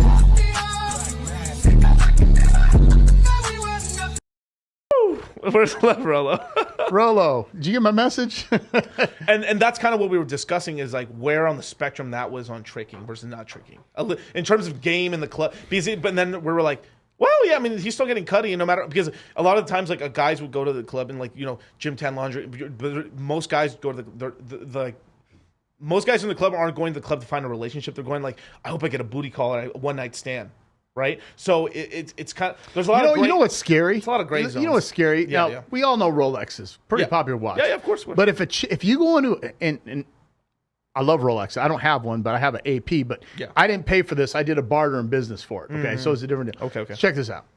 If you go into a club and she knows what a Patek and an AP is, that's a red flag. Rolex, everybody knows what a Rolex is. Right. Rolex is the you've arrived. The brand name. But it's a great watch. I love Rolex. If I had to buy a watch, I'd probably buy a Rolex first. But I got AP, whatever. So. My Royal Oak, right? So my point is I was out and she's like, oh, I love your AP. I'm like, bitch, how do you know what that is? Ooh. Like, I'm not discrediting a woman, right? But most APs are men's watches, and now men watches for women is kind of in, right? Right. It's all right with the Michael Kors watch. Now the women are wearing the men's Rolexes, right? Yeah, they're trying to, like, a lot of girls are petitioning to get 41 millimeter watches now. Right. The biggest girl watch typically is a 36. Like this right here, this is a 41 full size right here, right? That's a men's size, and typically they're 40 to 41 in that range to 43 and stuff, right? And now they're petitioning to get the 41s. And then here's the other thing, right? And again, I'm not discrediting women, okay? Yeah. I pulled up one time. We knew this girl, right? And very attractive girl, but me and my girl pulled up. She's like, oh, I like your 63S, blah, blah, blah, AMG. And it's got this much horsepower. I'm like, I don't even fucking know the horsepower. Like, I didn't remember the horsepower. Yeah. I'm like, how the fuck she know this shit? And it's to me, like, it's like, A girl on Instagram right now, she's over in Mexico on the beaches. She's doing all these pictures, blah, blah, blah. And she's by herself. I'm like, I know you're there with a dude. Yeah. Not that I care. I have a girlfriend. But it's like, if you know watches better than me, she started telling me about Pateks and APs and the millimeters. Bro, oh, have you seen the offshore versus the Royal Oak? And I'm like, and I'm sitting there doing, whoa, you've been with way too many dudes with money to know this shit, right? You see what I mean? So when you're in a club like that, if some girl comes up and goes, I love your AP, and she starts talking to me, it's a red flag. It's a red flag. Yeah, she's red flag. Yeah, that's not wifey. And that sort of goes back off to the not this is a different topic, but off of like why guys typically want that. And this is the thing Andrew Tate got in trouble with and stuff for saying why he liked younger girls or younger women and stuff, like 21, 22, 18 and stuff, because they haven't experienced certain things and stuff, and then now they're trying to it's more like you guys can share experiences and actually have fun with it versus like you're the millionth person to give her that experience. And a feminist will say you're manipulating young women. Yeah. I had a girl message me that, block me on IG. She goes, you manipulate young women. We all know. We all talk about it. And I'm like, no. How? I'm with a girl. What are you talking about? Right. We just don't want somebody that's, I don't want to say damaged. I hate that term. Damaged. but there's a lot of baggage and hardened. Women generally, as they get older, sometimes they become hardened and they're scarred. And so it's very hard to have a relationship with them because they're going off their alpha widowed situation. Yeah. Right? Remember, you told me about that term before I even heard about alpha widow. Alpha widow. You asked me. It was on the first podcast. Yep. I said I never heard of that. I started doing my research. That's how I study. I read psychology books. I watch what Rollo says. I don't try not to copy, but anything I say that's related to Rollo, I say, hey, I learned this from Rollo. Yeah. I give props to everybody, right? Yeah, you AMOG, people get AMOG'd. Like there's all the AMOG, which is like the alpha in the room or whatever, but you can AMOG someone's mind.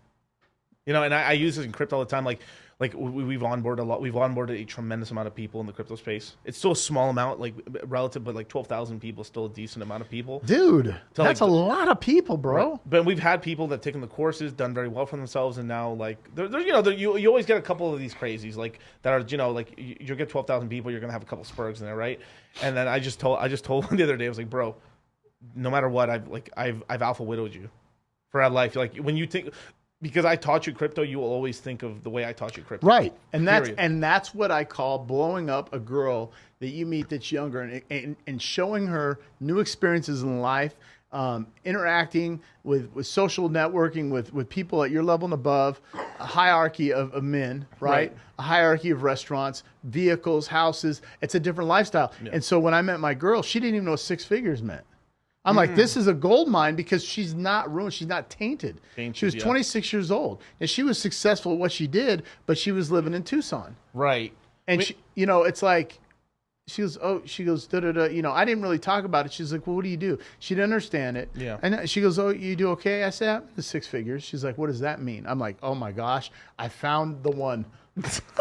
Right? And I blew her up. So if it ever ends. Right. She's alpha widowed. She's alpha widowed. She's ruined, right? She's got to go with Andrew Tate to say about no, but you know what I'm saying? Yeah, she's like top G, big G's, or something. Right? I'm little G, right? No. So we'll get you crypto right, man. And then on top, but the thing is too, with like how you were saying with the corporate recruiting side, it's only down right now just because the Fed's trying to push everything down. Right. And like, let me tell you this right now, real estate, like from what I'm learning about what's going on right now with the Fed. It's looking like I was projecting originally early last year. I was projecting that the bottom of the real estate market would have been in late this year. Mm-hmm. Right now, it's probably closer to the middle of 2024. So I'm looking at somewhere like the summertime is going to be the bottom for the real estate. So we still have time. We have hope. We have hope. Yeah. So the chat's just blowing up for that free Tate.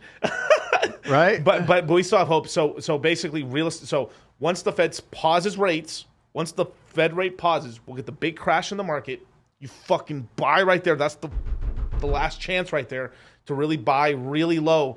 And then from there, we're playing more of a flipping, not a flipping game, but more of a short-term game, right? With crypto, real estate will take 6 to 8 months to bottom out from there from the Fed pause. Wait. How much longer do you think we're going to be in a lull in real estate? In real estate? Oh, fuck, man. From now until July of 2024. Wow. You think it's going to be that long? Yep. 100%. You don't think we're going to pull out this year? No, fuck no. Absolutely no. Would you bet a Bitcoin on that? I bet a Bitcoin on that right now. If I lose, I can buy you a Happy Meal. Okay, here's the deal. No, I'm just kidding. But really, you think it's gonna be that long? Yeah, within a 3-month range of that. Like it's like it's like okay, so that's more than a year. That's more than a year, bro. Yeah. Real estate's a slow. It's a giant. It is a sleeping giant. It moves real slow. So what's going right now? All the markets. Crypto is so volatile that we're the first market down. We're the first market up. Okay. Real estate is in falling like this. We're just us in the crypto space. I'm just watching real estate fall, and I'm like, when's this shit gonna hit the ground? Like this. So you think it's more than a year before it hits the ground? Yes, because the Federal Reserve isn't done increasing rates. Increasing rates hurts real estate prices, hurts the borrower. Every quarter, every 25 basis point increase, you can buy $50,000 less of a house as a consumer. So when do you think? So you don't think the rates are going to stop going up? No, we got at least 3 raises left, and it's between they're either 75 basis points if they get a 50 and they get a 50 and then 2 25s. We got another 100 basis point right now to get a mortgage in a 30-year mortgage here in America with decent credit. I'm not talking still decent credit. You are paying 7%. No, you're paying more than that. Because I saw today it was 7 point something, and that's like probably 800 credit score. Yeah, you know how they show. Oh, the 30 year. Yeah. I mean, it's because I heard a couple guys get 6 and some change, but maybe this is because that was a delayed thing. But there's a 15-year. Yeah. They got the 15-year, a 5-year arm, and the 15-year, and then the 30-year. Yeah, 30. Yeah. Jumbo loan they call it. Yeah. But I saw 7 point something today, and I was talking with my uncle on the phone. He's like, yeah, that's probably like a 760 or above credit score. Now watch this. Now or let's just call it 8.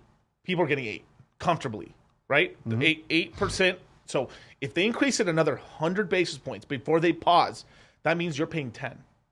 Dude. 10. Now, what can 10% at these fucking prices? Let me tell you, I bought my first house. I paid 9. Yeah. Back in the it was 2001. Right. And it was like I'm telling you the price on that with the PMI, it was like a $266,000. It was a flip. But that's and I was paying $1,800 a freaking month. A month, yeah. On that. On that with I think it was 5% down. Why do you think the car loans? The reason I got my fucking like the car. That's why even like now you're getting all right. So real estate slow motion. It takes a while for it to crash because it's a huge animal. That was a fixer upper, by the way. Right. Sorry. Huge animal. Now these rates are finally starting to really trickle into the car market. Now the dealerships are starting to feel the squeeze now. Like the amount of people trying to buy houses has decreased by 60%. 60% of people looking to buy homes, it's gone. So imagine you've lost 60% of your revenue. Just like you talked 74%. 76.4. 70. Yeah. Goddamn. 76.4. Right. Damn it. The real estate market on average is down 60% in terms of people like, you know what, I'll just wait. I'll get a house later. So what do you recommend people own houses? They should just hold on to their house as long as they can. Yeah, I mean, look, if you were like the person that locked in that low rate, 3%, maybe. Yeah, I'm 3.3. Yeah, 2.4. Just keep it. Why not? It's all about the pay. Look, the bar. Like I'm so passionate about this stuff. No, I like it. But okay, real estate is leverage. It's leverage, but it's leverage with terms. That's the difference. So if the terms are good, you can. It's all about can you keep paying the payment, the sticker, the payment, right? If the payment's decent and low for you, then you're fine, right? Who cares, right? My parents, same thing as you. Like my parents bought their house in 2002. I think they paid like $190,000. My dad put like 100 G's into it to fix it. They added rooms and added stuff and everything. Construction. The house is like worth over $1 million. Yeah. Right, but the interest rate was 7% because it was like but it was a year later. It was a year later. Yeah, I was at 9 back then on my first house. Yeah. So if you can afford to keep the payment, who gives a fuck, right? No, because now if you're now it's versus like are you in a property to live there? To establish your life, and that has a great utility. Versus, this is an investment property thing. Yeah, that's different. See, what I'm going to do is when my daughter graduates high school in a couple of years, then I'm going to rent that house out. Yeah, it's so that property is an asset. It's a utility asset for you right now, and then it is actually a benefit to your life. So it's actually an asset. It's an asset. I'll tell you one thing. Yeah. I'll tell you one thing that screwed a lot of people. Ready for this? Please. When you buy a new house, brand new home, new construction. New, like you ordered it and stuff.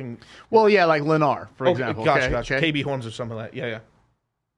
They don't. Well, they probably tell you this, but nobody. You miss it, right? Because you're getting a proctology exam trying to get approved. You got to get approved twice, by the way. Before the house is built, you got to get approved, and that's only good for 90 days. Once the house is built, you got to get reapproved. Right. Okay.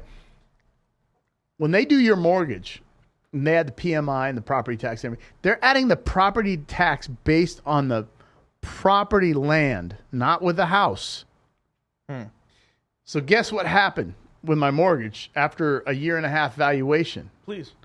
My mortgage jumped up like $360 a month because the property tax that was reassessed by the bank is now with a house on it. Right. So this is why they tell you don't fucking reappraise your house if you're not trying to sell it or some bullshit. Well, but wait, but I didn't because they did an assessment without an appraisal. Now here's the best part. It gets better here. There's only 2 major banks in the world that actually own. Fannie Mae's one of them, and there's another one. Freddie Mac. They're both government agents. They're basically in bed with each other. But yeah. So all the banks go through them. Yeah. So a PMI, property mortgage insurance, says that you cannot get that removed unless you have 20% equity on your house. Right. PMI, when you do a 5% loan, so basically it's a property mortgage insurance. Yeah, right? You're throwing money in the trash, but you're allowed to get into the property because it's basically to cover the bank's ass. Right. If you leave. So right. When you remove that, it's usually $460. Right. Okay. Fuck. So it says 20%. My house shot up 41% within a year. So I go to say, hey, I want to remove my PMI. And they go, oh, sure. And I have me fill out this questionnaire, blah, blah, blah, blah, blah. And they go, have you done any upgrades? I'm like, no, it's a brand new house, whatever. I pay my $150 to Chase Bank, right? And I'm hoping that they'll play. That's the application fee. I'm hoping they'll send an appraiser and I'll have to pay for that, whatever. I look at my bank account. I got $150 back in my bank. I'm like, what the hell? I call them. They're like, oh, you said you didn't do any upgrades. I'm like, it's a brand new house. Yeah. Oh, well, Fannie Mae, under the rules and regulations, to get your PMI removed, you have to do some major upgrades in your house. or you got to wait 2 years. I'm like, are you kidding me? So you can't pay off. You can't okay, let me. I have more than 20% equity. I have 41%. Right. I said, it's 20%. This makes no sense. We got to do an upgrade. I said, I'm not going to put no money in my house because it's a brand new house. Why would I do an upgrade? Right. In other words, when I bought my house, I was smart. I'm like, okay, I'm not going to put a pool in because a pool, you get 10% more value, but you're going to spend $100,000 on a pool. That's a bad investment. You buy a house that already has a pool if you don't build one. Right. Okay, and all these people around me were putting pools in, but that's their end home. Yeah. That's not my end home. And I got one more thing that has to do with cars with that, but keep going on. I'll come back. Okay. So then they said, oh, you got to wait 2 years, or you got to wait 2 years. Well, my 2 years is up as of March, right? So in April, I can get my PMI removed. So I'm all excited. I'm going to remove $460. Well, before that happened, my mortgage, it was $2,900 a month. Yeah. Then all of a sudden I get my mortgage bill and it's like $360. I'm like, what? Oh, the property tax got reevaluated. So now at the higher rate. Yeah. Because it has a house on it. Yeah. And now when I remove the 460, I'm going to be right back where I was basically. So anyways, that's a side note. If you're going to, just remember when you build a new home or buy a house that's getting built, that mortgage payment is probably going to go up after the house is built. And after a 1.5, 2 years, they reassess the property tax on that home. I call it the sleight of hand. Exactly. And did they disclose it? Probably did. But when you're buying a house, you're so stressed out. You got so much paperwork. No, they're trying to show you the show houses, man. They're trying to, like, hey, come on. Welcome to KB Homes. No, allegedly. but now there's one thing I also like. This is just a tidbit off of like when it comes to cars and stuff. I try to explain because my brother was so into like modifying cars and doing all this stuff.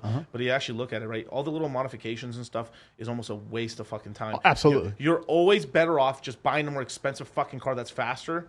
And if you're gonna be paying payments on it and stuff like that, then bucking out like buying a car, buying like a lower model adding a turbo or a fucking supercharger and all this stuff. And you just waste way more money. I was like, motherfucker, just get the better model or get a faster fucking car and don't do shit with it. So it's like like you said, you're better off buying a new home that already has a pool than. Because a lot of new homes, they don't put pools in unless they're custom homes. Right.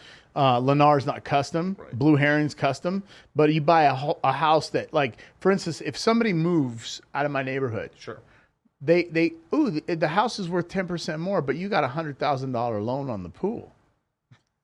Now I'm going to buy the house 10% more, but I don't have that extra $100,000 loan on the pool. Yeah. So you can buy a house a couple years old if it has a pool, great. But don't put one in. Now, if that's your end home and you're going to stay there until you die in God's waiting room, then yeah. So I'm landscaping the back. I'm not going to put a pool in. Everybody's like, you need a pool. I was like, no, because I don't want to stay in this house. I want a custom built home. I want an elevator. I want, right, are you with me? I want to, have multiple houses all over. I want to go to Playa del Carmen. I want to build a house there. Yeah. So anyways. No. But it's all about just, or just find, like, but in terms of the example, right? Like, it's better just to find what you want and then pay that, and then it's cheaper because at that point you just have one solid payment and you're not out of pocket for more capital. Right, and the custom cars, classic cars, I was into that. I buy, sell, and trade like all the 60 series cars, and guys would like modify them, and he's like, "Well, I put 50 grand into it, but I need to get 32." Yeah, because he modified it. He did all the upgrades. He restored it. And you very seldom get money out of it. You are 100% right. That's a waste of money. Like, I know so many guys. Like, I know this is going to hit home with a lot of dudes. But, like, imagine, I'm going to use a Dodge as an example here, just as a car thing. Because like, I know a lot of guys, like, they get, like, a V8 RT. Great car, right? Great car. And they don't want to, like, I really want the Scat Pack, which is, like, the bigger engine, right? Mm-hmm. And what they do is they'll put a spoiler on it. They'll put this. So, like, by the time, like, they look at all the modifications they've done over time to the fucking car, they would have more than had the money to pay the fucking payments and everything to get the fucking upgraded car. Yeah. And then they still have this little dick syndrome because they wanted the fucking faster car anyway. Well, but here's the problem too. They're payment buyers. Yeah. They shouldn't be buying necessarily the car. They're going, oh, my payment's $700 a month. I can only do 700, right? So the car that they wanted was $1,200. Yeah. And so instead of that, it was $700, but the rest of the money they put in, but they're never gonna get that money out of it, right? Unless they keep that car in a garage, and then 50 years later, we're talking about some stupid shit right now. We're Jetsons. Yeah. Sorry, I'm sorry to go off this. No, it's okay. But we are talking about some dumb stuff because obviously, like most cars, you're losing money on them. Okay, but the biggest liability, the biggest liability. On this planet Earth that will suck all your resources if you do it wrong is a woman that's not an asset. Because that liability right there will affect your business. It'll affect your success. It'll affect you growing as a man. If she's a liability, women aren't. You got to choose right. Right. And I want to say one thing to the camera real quick, you guys. This has everything to do with crypto because this has to do with your money. Right. Because if you don't have disposable, if you have a bunch of liabilities and you have a bad woman that's just making your life fucking more and more just hell. You can't focus. You can't work. All your resources are getting drained. You go home and she's fucking ran up the fucking credit card. All this bullshit. You're like, what the fuck? And then just work. You're on a hamster wheel. And I said it in the podcast. Women set the tone in the house. Even if you're an alpha guy, you're a top G, whatever. That messes with your mental psyche. If you walk out the door. Yeah, you have a girlfriend. If you walk out the door and your girlfriend says, Miguel, I just want to let you know you're my hero. I appreciate all you do. You're fucking killing it today. Yeah. But if she's like, you know what? That time we had in bed, it was 1 minute. I'm disappointed. 1 minute. You're like, wait, hold up, stop, haram, right? 1 minute. You're mentally fried. Yeah. You're walking around all, oh wow, I didn't know, or I'm just a joke. Yeah, right. But she's like, you know what? I'm really pissed off of you. I just don't respect you. You're fucked. Yeah. Your whole day, you're weak. Women control that mental game. Yeah. And the sad part is, if I had a female that told me that bullshit, like. Look, me now at this age and stuff, and like I've had relationships before, I could leave that relationship. Yes. Right. But when you're young, and I've seen this happen with so many guys, and I see it happen a lot. I've seen it happen to a lot of my cousins and stuff. You know, it happens. You get whooped. You get whooped, and then you're just cucked out. Not cucked out, but you're in this kind of like disadvantaged relationship, basically. But shout out to Rusty Fuel, man. $10 super chat. Only classic cars worth more than $500K is worth restoring women are the most expensive mistake. Definitely. Yeah, if it's a 500K car, it's a 1969 Hemi Roadrunner matching number with low miles original owner. If you got that car, Rusty's right. It's worth 500K plus. How do you like that? Or the Super B? Yeah, the Super B and stuff like that. Yeah, there's some cool shit. Like I'll talk about it once I get it in town. But I got a really cool car and stuff like that recently. I'm just waiting for it to. I know you talking about last podcast. We're out the door. You're like, he's out in the parking lot like a little kid. Oh my god, I go back to. Yeah, I was like, yeah, finally. Yeah. I'm like, is he 8 years old right now or 9? You know what I thought? I literally thought about like this is how all in I have been into like cryptocurrency and investing and stuff that I thought of like I've owned work like everything that I buy is like functional, right? It's just like I buy like on my car right now just to get to from back here and there and stuff like that. Everything that I have is like to just put money back into the market to invest, to keep creating, this recurring income, buy T-shares, buy yield, get into yield farms and stuff that I think are good and stuff, LP farms and stuff like that. Sorry if I'm talking Chinese, but I thought about it one day. And I was like, I've never owned a car, a new car. I've never owned I've never owned a car that's actually like I went to the dealership and just got myself something. Right. I literally thought about that. I've literally every dollar I've spent is just to rehypothecate money back into my business. But you're smart though. I know. But it was just such a trippy moment. I sat down one day. I was like, it was like a couple weeks ago, a month or two ago, and I was like, holy shit! I've never bought myself a car ever. Holy shit! You know what's interesting? Like I spend more money on her. I can't spend. I have a hard time spending money on myself. Yeah. But her, I can buy her something. But it's like, hey, I just get a T-shirt and jeans. Yeah, like I feel you for me, it's a watch. I like it. Nice watch. Okay, I didn't pay for it. I bartered, so I guess a decent phone. And I like nice cars. Yeah, and obviously working in your business and investments. But when it comes to clothes and stuff, she's like, "You should buy this." I'll look at it. It's like, it's $75. Nah, I'm good. And then I'll go spend like $200 on a shirt or something for her or a dress. Yeah, like it's no big deal. But for me, I can't do it. That's some man stuff. That's like I don't want to spend this much on this. I just wear this T-shirt. Yeah, I went through the same sort of thing. It's just like, but because like we are on camera a lot and we have like, it's just kind of like I've had to like break out of that a little. But this is the whole thing too. I try to tell guys, be careful, like lifestyle creep. Right, lifestyle creep is dangerous, but once you have to like control, like you have to improve your life. You start making a lot of money, you should improve your life, but there's like you have to do it lockstep. Like if your life improves 3 steps, only 1 step. Right. It's right, and that's like I have like 7 or 6 Robert Graham shirts. Mm-hmm.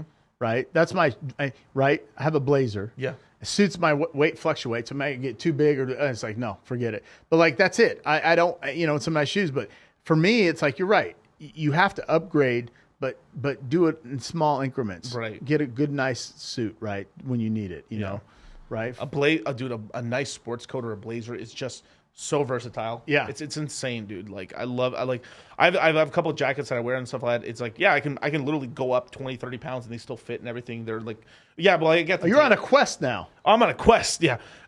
We can hold you accountable. Yeah. We can hold you accountable. Well, 30 days. Wait, what do you mean? 30 days, you have to lose an inch in your waistline. That's your goal. Oh, I'm doing that already. Like I'm on that track right now. Are your clothes not fitting now? No, all my clothes are loose right now. On some of my bigger, like, So you're going to be gangster mode. Next time you come here, your pants will be below your butt? Is that what you're saying? Basically. Yeah. With the dreads, yo. Yeah. I mean, all these pants are custom. I mean, these are all like custom like pants and shit. Like I love like you guys. If you wanted the best jeans in the business, bros, like fucking barbell jeans. These things are the sickest. I could squat in these bitches. Really? Yeah, dude. I could do full splits in these pants if I wanted to and stuff. Like seriously. Wait, the fact that you could even do a split. Yeah. Well, I used to do Tansu-Go and I used to do like martial arts for most of my adolescence years and stuff. I could do full split, front splits and stuff and everything. Oh. Now I can't. I can still kick. I could kick a 6'4" guy in the fucking face still. I still can. Okay. Yeah. So when I travel, I'm gonna bring him with me. No, it's funny. Tang Sudo, Korean? Korean, South Korean. Tang Sudo, yeah. I had a bout of the Grandmaster every day. I know that very well. Yeah. That's over in the Rock Soldiers over in Korea. Mm-hmm. The Rock Soldier Marines, we train them on our weapons, small arms weapons. Yep. Special Forces, we go over there and they have no emotions, but they were all Tang Sudo guys and Taekwondo guys, right? And so, we were all like the jiu-jitsu guys, right? But these guys were like no emotions. They'd be in the cold snow. Yeah. And I'm sitting there freezing and they're like, no emotions. Yeah, they used to put us in something called the horse stance. Horse stance, yeah. Yeah, the horse. Oh my God, this is fucking. It's so like you would have to like. It's basically like you're it's like you're sitting in a chair without sitting in a chair, right? Like this, right? And no emotion. You have to stay. Like I remember for my what was it? My red belt test or something like that. We had to do it for like I think like 8 or 10 minutes. Oh man, just like this. I saw my karate instructor, Miss Caracholi. She had to. It was on. They put this on like public access TV. When my mom randomly saw it one day, she's like, "Is that the fucking?" She was going for her 3rd degree black belt at the time. They made her stay there for 2 fucking hours. She was crying by the end of it. Like 2 hours. 2 hours in a horse stance. I can't even sit on the toilet for 2 hours. I won't be able to get off. I know we're going so off topic, but it's so interesting to hear. It's like this. I haven't thought about this stuff in forever, but like. That's the kind of thing that they kind of put. It's so funny you say like they do kind of in a way like control emotions. Yeah, the Koreans, man, those rock soldiers are something else. Go check them out. Yeah, I mean people always tell me like you always look like you're mugging people. I was like no, I'm just like walking around, but there's like I think that I may have picked that up from like taunts ago probably. Yeah. It was fun. It was fun, dude. I got into a lot of fights in taunts ago. I literally got the first person ever rung my bell was my brother Eric. Really? Yeah, totally. But so I basically the class before I kicked him. I front kicked him, and like he went on the ground. I kind of hit him here in the solar plexus, and then the next class in he hit me with like a spinning back fist, bah! And like that whole cartoon thing, like you see stars. You see in the cartoons like guys get hit in the head and you see stars. I thought that was such bullshit until it happened to me, and like I was just like they caught me like I just like literally saw these shining stars.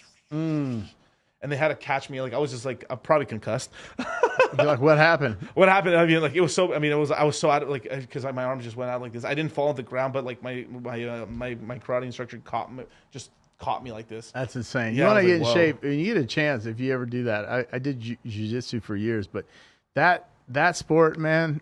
Oh my gosh, your cardio. You're on the ground rolling around, trying to not get tapped and trying to play chess and think at the same time and grapple. I did that for so long, but after a while, I'm like, I'm breaking down. Yeah. I've heard people get really messed up necks from that. And then, not to mention the ears, Yeah. I always had the big neck. I never got my ears messed up, but people with high sodium would have cauliflower ears and genetics as well. But high sodium? Yeah, high sodium level. I don't know what it is. I'm speculating. I never had the ear issue because I never got my head in that. I was always living up in the neck area of the other guy, right? Yeah. But I was, I tapped right away because I didn't want to get my ears jacked up. Right. Got it. Oh, so back to crypto. No, people are asking like why are we talking about these sort of subjects and stuff like with real estate and like so I'm kind of the reason like watch can you pull up the screen roll in a second, Travis? So right here's the Bitcoin halving countdown. Now watch this. Now look at this little tapestry I've just said to you guys. All right, so if the Fed's gonna raise rates for the next 3 to 4 months, right? 3 to 4 months, that puts us somewhere in the middle of the summer, right? It usually takes about 6 to 8 months for the real estate to essentially kind of bottom out of its swing mode, and then from there something else the market will bottom out, right? So the Bitcoin happens in May. So it happens in May of 2024, the halving.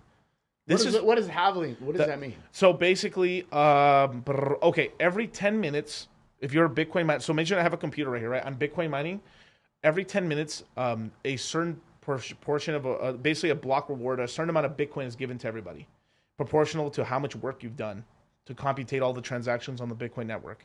So let's just say if there's 10 laptops here on this table and that's the whole network, I will get if there's 10 Bitcoin per block every 10 minutes, I will get 1 Bitcoin every minute, right? But every 4 years, they cut it in half. So then if these 10 computers, I'll only get half a Bitcoin every minute. 4 years later, I'll get 2.5. I'll get 25% of a Bitcoin. Then 4 years later, it'll be like 15% of a Bitcoin. And it's just until eventually, I think like 100 years, almost 100 years from now, it's zero, basically. So this halving, I personally believe that this next halving is really the last significant halving that's going to happen for Bitcoin, because after that, like the amount of Bitcoin you're getting is not that dramatic anymore, right? Wow. But look how it coincides. It happens around late May, beginning of summer, the bottoming of the real estate market. But so that's not this summer. That's not this summer. That's summer of 2024. We're in 23. So look at this. So if the Fed's still increasing rates, means there's no Fed pivot yet. Okay, but also go ahead. Also we'll have a new president. Yeah. Look, and there's a high percentage chance that will be a Republican. Yes. After the mess very, very high. So okay, so I would say 70% chance that'll be a Republican based on 36% approval rate of Biden. So if that's the case, that is definitely going to get a big power boost. Right. I think Now you got just one thing with you guys and stuff. You guys, I know it's SHA-256, it's ASICs and stuff. I'm making a point. Like it's just some guys in the chat right now. They're saying like it's not the. You guys, you don't like. In order to get the point across, you have to say stories, right? You like. Trust me, I know the information. It's just to make sure that it's everyone who's watching, or you have some people that are for the first time, getting into the crypto space. They don't know this and stuff. So you have to kind of create a nice narrative story for people to understand stuff, and then from there you can learn the real stuff behind it and stuff. But go ahead, sorry. So that's going to I think it'll boost it even more if there's a Republican office. Definitely. Versus a Democrat. But regardless of now, right? Well, look, new president, the Bitcoin halving, and then on top of that, real estate bottoms. So, right, what will happen is that the pivot will happen. Crypto will crash. Equities will crash. Real estate will crash a little faster, but still crashing. Then stocks and crypto recover. Real estate's still kind of lagging behind. So it's like the bull market kind of started, but it's kind of lagging behind. It's like we're driving with the parking brake on, and then real estate bottoms out, the parking brake's off, and we're off into a bull market. Okay. And then on top of that, the Bitcoin halving. Fuck. And then on top of that, Republican president. Holy shit. What is that? And consumer confidence goes up. Right. So that means 24 ends up being a fucking gangster year, and then we're playing around whether the all-time high for the crypto market's going to be late 24 or middle of 25. Interesting, right? And the thing is too, so right now there's a bunch of legislation coming out. We're getting some bad news, but none of the stuff's really going to happen until after the president, whoever the president is going to be elected, right? So in September of this year, the election cycle kind of starts. The early cycle starts. So no one in the Republican or Democrats, nobody in the government is going to have the balls to come after any industry at all because it's election time. But then you got not this year, next year. But it starts, you start getting people like prepping stuff. It happens around September of 2020. So September, so we're still a couple months away from that. But in September, you start early, like, I'm going to run, I'm not going to run, Trump, it's the media machine that comes about the left and the right at that point. Then that means, that happens. The president comes into office, whoever it wins, let's just say it's Trump wins. Then basically, you won't get any bad legislation against crypto until probably late quarter one of 2025. My speculation right now is that's probably what's going to be our big. So the all-time high for crypto was in the summer with the Coinbase IPO. Coinbase IPO'd. It was a big money event. We hit $64,000 for BTC. We pumped up a little bit later in the year to 69, but basically the top was right there in the summer, right? Now, the big topping event could be that crypto's going bananas, and then we get the legislation that comes out in 25. There's a lag effect for 3 months, and then we start crashing. Do you think is Trump a supporter of crypto? He's on the NFT side now, not 100%. No, not 100%, but he's a lot warmer to it than Biden is for sure, because Trump has the Trump NFTs. He released an entire. He released I think it was like 45,000 of NFT. I mean, they look so ridiculous. I'll show you them. It's so ridiculous. You're gonna laugh. But these things sold for about $100 a piece. And let me go with Trump NFTs. Just see the current price. Probably some of the better NFTs to buy. It's insane. It's so ridiculous, dude. You're gonna laugh. Okay, share the screen. This is actually from Trump. This is real, you guys. Right now, the cheapest. These are the Trump NFTs, right? You know, like basically each one of these we're selling for about $100, and right now it's worth 40% of an Ethereum. Well, let's go back to Ethereum real quick, right? What is 40% of a fucking Ethereum right now? No, I'm sorry. Whoops. 0.40. It's $567. So look at that. You would have spent at the time Ethereum was cheaper and stuff like that, right? So basically, you 5x your dollars, 5.6 times your dollars. Now, go ahead. There's a high probability if he's running, that's going to start going up. Sir, you're saying it, not me. But yeah. And then there's a high. Again, I'm just an observer. Right.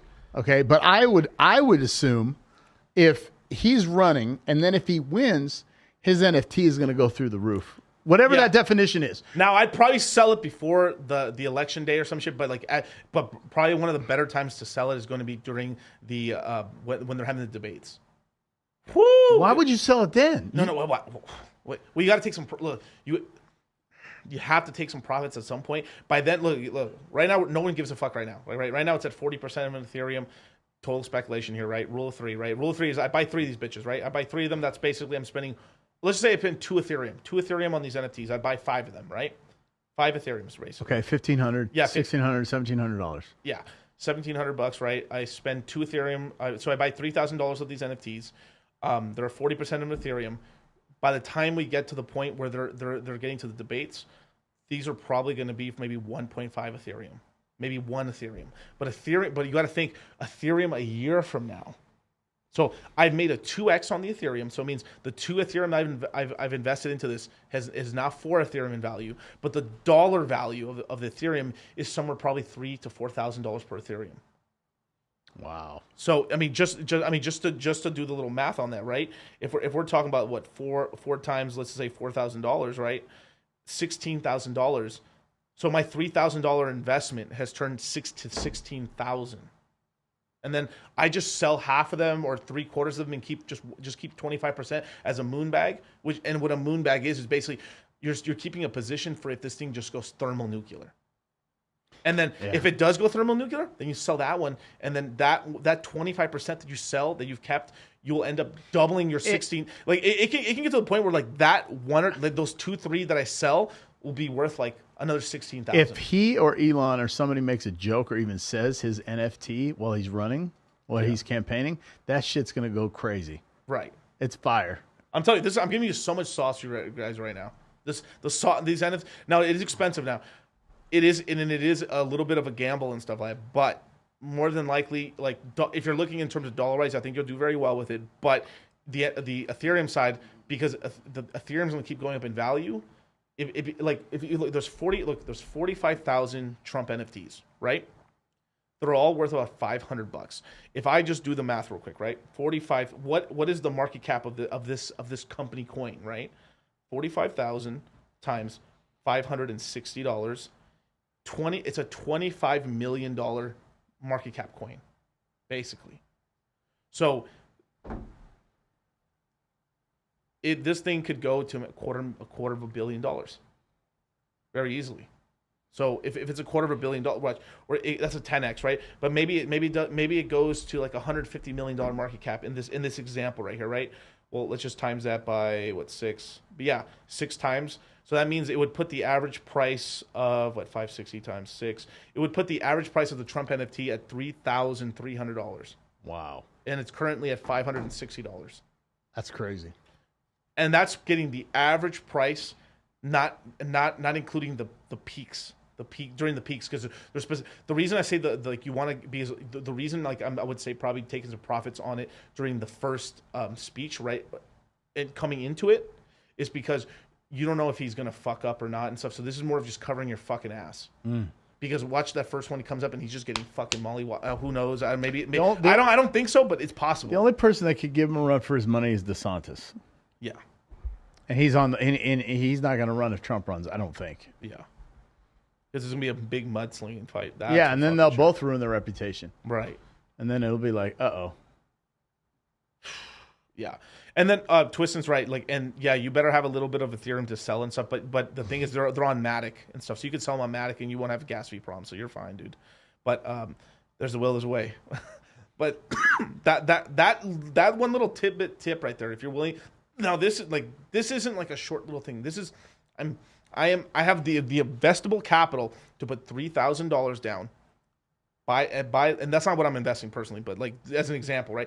I've got $3,000 that I'm willing to put down right now and leave it there for a fucking full year, right? Like, remember how we talked about with like reinvesting in yourself or taking these chances and stuff as a 24-year-old kid or younger.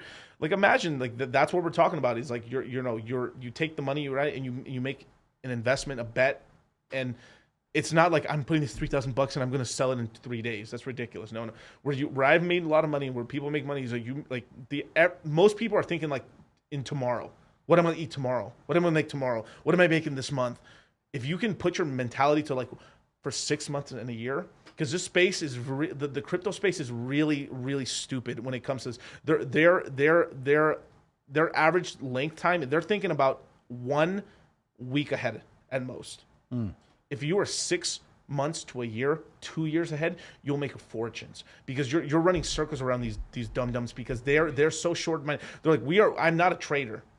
I make investments and I make certain risk-adjusted plays. Right. Basically. Like the reason I win so much more in the crypto space is because I'm playing a game where I have a significant advantage.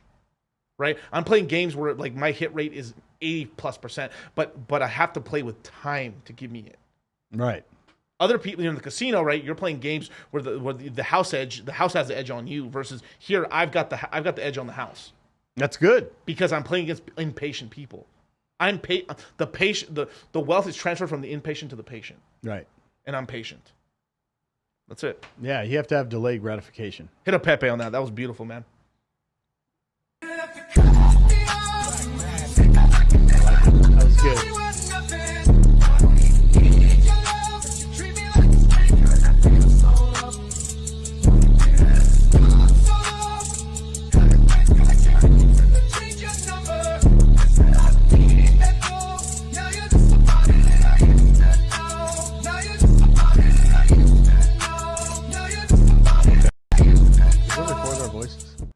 Who knows? It shouldn't, as long as I press the mute button. And you didn't press the mute button. I did on that one. They have no idea what you're talking about. Trade secrets, perhaps. Yeah. Oh God, I fucking hate these guys so much. Miguel's dress size. What? Miguel's actually standing right now. Yeah. Well, I was standing. Yeah. There was that whole thing too, because like before a lot of people met me in person. Like on my camera angle that I did at my office and stuff, and like at the house, people thought I was like a 5'5" Mexican dude. And like I started taking. Then I went to these live events. You're tall. Yeah, I'm tall. I'm not like gigantic. How tall are you? I'm like 6'1", 6'2". That's tall. Yeah. The average height is 5'9", 5'10" in America. Yeah. For a male. So I'm short. I'm 5'9". Wouldn't that make you the average height? Yeah, but they say it's short. But whatever. 5'8", 3/4, 5'9". No, 5'5", 5'3". That's fucking short, bro. Blackice, you have what's called a big dick energy.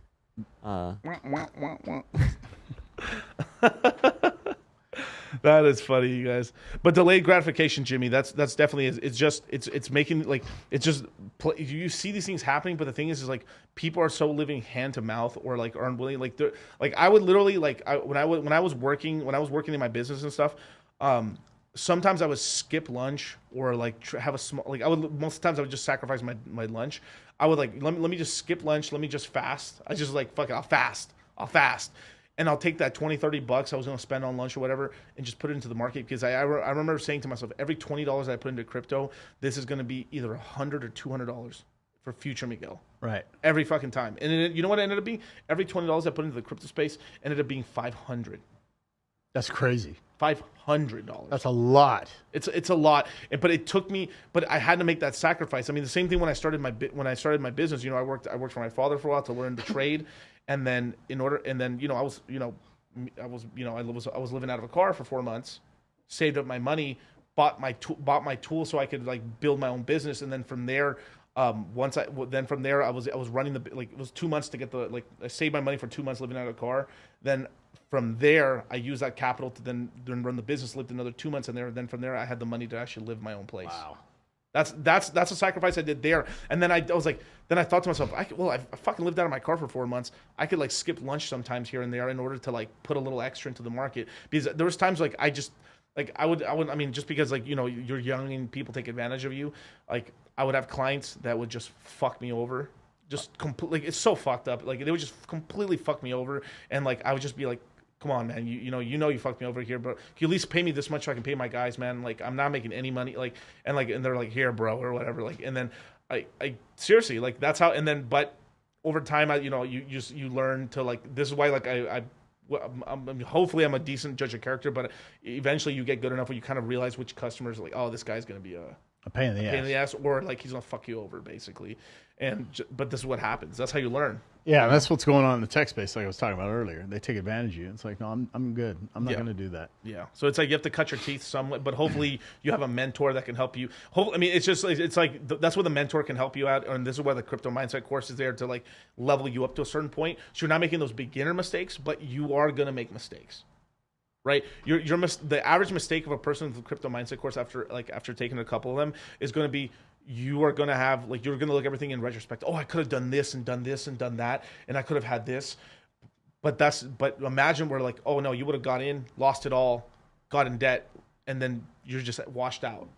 Right, so it's like so instead of like being like losing all your capital and just left the market, now you may be thinking like, oh, I made money, but I could have done this if I'd done that, right? And it's opportunity cost versus zeroing out. Right, or it's taking your course and then following it, but then adding their picks and their estimates. You know, yeah. So basically, I was talking to Bill. What's his last name? That guy, the guy that does sports betting. He was on a show here. Oh yeah, Bill. Help me out here, Travis. What's the guy that does the sports betting? Bill Krakenberg. Bill Krakenberg. Well, I was sitting over here in this chair. We're on Action Junkies, right? And he was like, the guys that mess up are the ones that I give them, tell them what to do. Mm-hmm. Tell them they use his tool or whatever. He has a sports betting thing, right? Yeah. And then they add, oh, I really like the Seahawks. Oh, I like the Raiders. And then they complain that it didn't work. It's like, no, you bet outside the system. So when people are taking your course, if you give them a blueprint, it's a cheat code. Yeah. And they're like, I like that, but I really like this coin. And they start putting their money in it and they start losing. They can't blame you for their decisions. If you're giving them, does that make sense what I'm saying? No, it makes sense and stuff like that. Because you always have that one guy. Yeah. Or, I lost money because he told me, no, let me see what you did. What are you buying all these Spidey coins for? I've never even heard of these things out of Taiwan. Dog coins. Right? Yeah. You know what I mean? No, and it's true. I mean, usually what ends up happening is that you have a couple guys who are like, bro, if I had just gone all in on this coin, I would have fucking made so much money. But the thing is, the mentality that, like, then you would have been the stupid motherfucker. Like, let's just say, all right, let me take the education, and let me just take away like what we gave you in terms of common sense, and you were the motherfucker that decides to go all in, right? There's 100 motherfuckers that go all in. 10 of them really make the gains. Like, it would be like half of them lose all their money. Mm-hmm. The other half just make the average market return, and then maybe 5% of them actually knock it out of the park. Right. And you only hear about the guys who knock it out of the park. You don't hear about the other 50 other dumb fucks that lost all their fucking money. Right. On stupid shit. Oh, I put all my money into this dog coin and shit like that, and it got rugged. I put all my money into Squid Games. It went to zero. These real coins. That went to really? Zero. Yes, all of you. Every time there's a... Is that Dogecoin or Dogcoin? Well, Dogecoin, but we call it dog. Like, there's these dog... Like, okay. I'm confused. This space is so ridiculous. There's an asset class called dog money. We call it dog money, which means there's these meme coins sector, because Dogecoin was like the big one because Elon Musk kind of popularized it. There was another coin called Shiba Inu that also made a ton of money. So what's going on is that now Dogecoin is Bitcoin in the meme world. Then Shiba Inu is the Ethereum. Exactly. Okay. And now there's like all these little altcoins that are like the dog money. So basically meme coins are always like, we call it could be a cat name of a cat thing, but it's all under dog money. It's right. Meme coins. So the two best meme coins, the biggest ones are Doge and Shiba. Got it. And so you have all these little micro shit. Okay, I got it. That makes sense. That makes sense. So you have these. So you imagine you're investing in the meme sector in the crypto space, and then you're investing in the shittiest of the. Oh yeah. So you're literally embedding in scratcher tickets. That's what you're doing. That's what you're doing. Skibble and bits. And you know it's a rug too. You're like, I'm in Shiba Inu World Moon 3X. Bro, you know it's gonna fucking like you know, so everyone's playing this game of like you're playing hot potato, like holy shit, here we go. You're just in it, like it pumped, and then you're just trying to get out, and then somebody else gets in, and then like they lost their money. It's like pump and dump. It's pump and dumps, yeah. But it's like you have to be clinically retarded to know, like not to know that's a rug. You have to like come on, like it's in the name. It's like Rug City 5000. Come on, dude, you knew. You knew, dude. Like you're gonna get rug burn. Yeah, you're gonna get rug burn. You know that shit, and it's like this common. But that's what I'm talking about. Is like we teach people common fucking sense in the course. We get them to this intermediate level because no one, look, absolutely no one can like take my course and I'm going to get you to advance. Where? How? You can't teach that. Like you can teach all the basics. You can get them to a really good point, solid fundamentals and everything. But then it takes time in the market to actually become advanced. Right. Right. You can't just become a black belt in one day. It's like that doesn't happen. I can get you to the point where like you can defend yourself and you can you kind of know what's going on in your surroundings, but you're not going to become a black belt in 3 months. Maybe 2 years from now, like now you're out here. It's like those martial artists that touch the guy and he faints. Yeah. Right? Oh yeah. They're like, the guy falls down. It's like, did that really work? You know, when you're a kid, you watch kung fu movies, you believe that, right? Yeah. Wow, look at that guy. The 1-inch punch, right? Yeah, the guy's flying, or Bruce Lee really could do that, like the one. But the kung fu movies, you see the guys flying in the air doing these kicks with their feet, right? They kick the guy 10 times. And then you're like, wait a minute, that was fake? So when you were growing up as a kid, you thought WWE wresling was real, right? I mean, they're doing the acrobats and they're doing the flips and stuff, but they're not really punching each other in the face, right? I still think it's natural. Now, okay, so you're in the tech sector, and there's basically all these people have lost jobs. Now, are you seeing it turn around, or do you feel in your professional opinion, we're still kind of heading down in terms of job losses? Because I have my answer, but I would love to hear your professional opinion. Healthcare is still going up. Okay. Gaming's going up because people smoke weed and stay home and drink beer and play games, video games. So that's so crazy. The gaming sector, right? That's one of the big sectors in crypto that I'm so bullish on is the crypto gaming sector. It's going to be big. Netflix is going up. Amazon's going up. And there's a recession and people are home. What do? Yeah. They entertain themselves. Yeah. Right? Hulu, porn's going up. Yep. Right? Because they're not working. And healthcare's going up because of there's more elderly people, right? Mental health, right? People get sick, they have problems, and then they start getting, am I sick? I got the flu, maybe I got COVID. So I think a lot of things happen mentally, and when you're depressed, you also can be more susceptible to being sick because the stress lowers your immune system, right? Right. And healthcare is always there, but it always goes up in a recession. People get sick. Really? Yeah, go look at the numbers. That's so crazy. Yeah, I have to look. I remember someone told me think about it. Yeah. Opioid epidemic. Right. You're at home. You're depressed. You're popping pills. You're smoking weed. Wow. You're doing this. You're shooting up. I'm not saying everybody does that. You're saying playing video games, right? You're watching Netflix, and then you're watching these. If you have cable. You're watching like, hey, how to be a millionaire? Buy this, Hey, if you buy one now in 1995, it's a gold coin, and people they freak out, and then the next thing you know, they start drinking, they drive down the road, get in an accident, they go to the hospital. Stuff like that happens. Wow. So I think in the tech sector, I think it's a couple more months, and then it's going to plateau, and I think it's going to kind of go back because I think we're in the beginning of the year. The budgets came out for hiring. Yeah. I think a month and a half, you'll start seeing more people hire, but not like it was 2 years ago. So what you're saying right now is kind of what me and Charlie been feeling, that we're going to get the stock market finally going back up a little bit. Crypto's going to go back up. But the thing is, there's going to be a temporary crash, That pivot happens. After that, we're smooth sailing. Right. But real estate's still going to be the thing that's going to be lag in the market. Right. Yeah. Right. It's kind of a trick, right? Think, hey, we're going to dangle the carrot. Yeah. And they're hiring. Everything looks good. And then there's going to be a drop. And then it'll go back, like you said. I agree with you 100%. Housing's still going to decline. Yeah, it's just still going to decline, which is good because, like, dude, if they increase another 100 basis points, oh my God, man, I think from what I saw, I think San Francisco's down something like 24 to 34%. I mean, keep in mind, companies are still hiring and getting investments at startups, but you just got to remember, just the big five laid 50,000 people off. Right.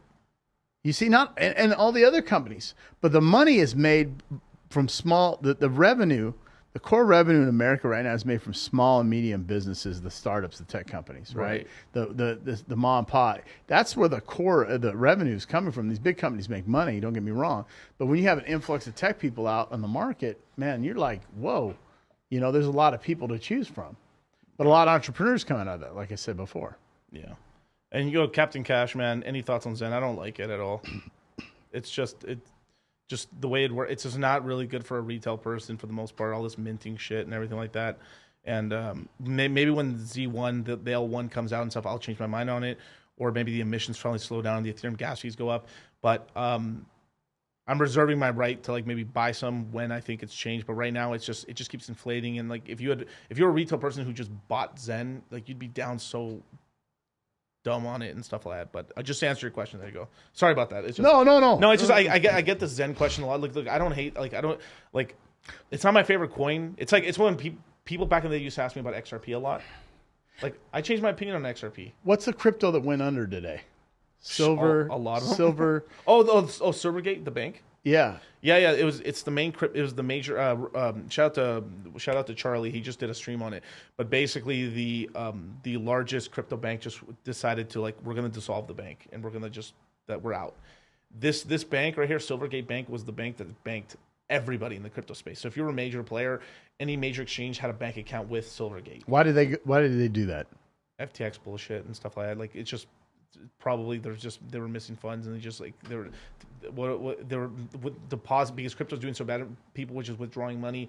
That means you have less money for revenue and stuff. So it's getting tough for them to do their stuff. And on top of that, all the legislation stuff that's going on, you have a lot of lawyer costs. So I'm guessing they just probably got fed up with it, or they're under a lot of pressure. The other thing that's really going to happen is not to say way away from this, but relationships. I'm seeing a lot of marriages go under right now. Yeah. Because the stability is not there in the economy. Isn't that crazy how many relationships, like, it's all about like that one that was one of the big red pill truths that I learned this before Rolo. Like, this one was before I even knew about Rolo or the red pill. Because it just happened to me. There was, like, this point in time where I just started making my income dissipated, like 80% destruction. Like, I lost like 80% of my revenue in my business. And, like, look, relationship problems out of nowhere. Look at that. Wow. How did that happen? And it's not, and here's the thing. It is not because the woman is really genuine. It's instinctive. Yeah. It's a survival gene that kicks in literally. It's biological. And when they feel insecure, their natural state reacts. Yeah. It's not that they're really a wretched person and they're like, oh, you're not making money, I'm leaving. They actually, it's a survival instinct. It's in a woman. It's built in their DNA, right? Yeah. So what happens is you start having relationship challenges. And that's why, like we said earlier, make sure she's an asset. Yeah, not a liability. And she has to understand, and this is one thing men don't do, they don't have a conversation with their partner when there's a recession. Because here's the thing, when there's a recession, it's still your fault.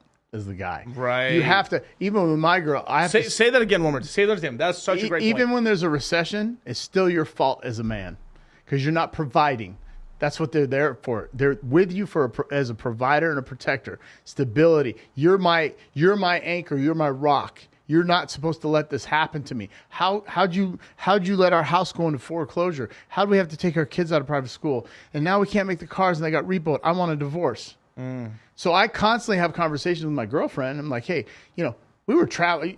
You know how it is, right? We're jet setting. We're going all over the place. We're, oh yeah, $1,000. Boom, here's the cash. No problem. I said, look, we're scaling back. This is why. Right. We have XYZ in the bank. Here's our assets. Here's our liquid. Here's our cash. Well, is everything going to be okay? She starts panicking instinctively. Yeah, I have to explain it to her and walk it through with her patiently. Because if you don't, and all of a sudden you guys have a conversation one night and you sit down and you say, hey, we're 60 days behind in the mortgage. We're 75 days behind in the car payments. We might have to let a car. What? I don't understand. Like a rug out of nowhere. How come you didn't pay the bills? You know, how come you didn't say anything? Because men are afraid to have that conversation. Because they know instinctively, too, that there's going to be a problem in the relationship. Right. Yep. Right. And isn't it crazy? And then, like, fuck, man. And then here's the worst, is if you have to sell your house and you're doing it in good merit as a man, your wife, now her abode is gone. Her world is gone. That's her nest. Yeah, her homemaking and shit. Right? And that's the kids.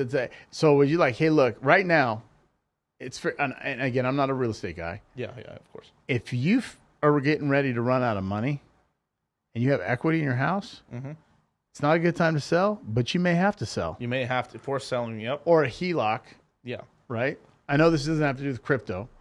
No, but this is a financial show. It has to, like, we're talking about money, and this is really important. The reason we talk about relationships, we talk about money, crypto, and all this stuff is because it's all little pieces to the puzzle right there. If one of these is really out of whack, you're in a really bad place to be doing like financial decisions. Yeah, because there's a lot of people, man. They're like 30 days, 2 weeks away from being on the street. Yeah, and it's sad, but it's just the way it is. Right. And shout out to Dom. Her nest is the streets. She belongs to the streets. She belongs to the streets, baby. But looks for danger. The monkey branching will become. That is crazy. Like that is actually. I think that may have been the second or third ever article I ever saw in the red pill space was about the monkey branch theory or like branching theory.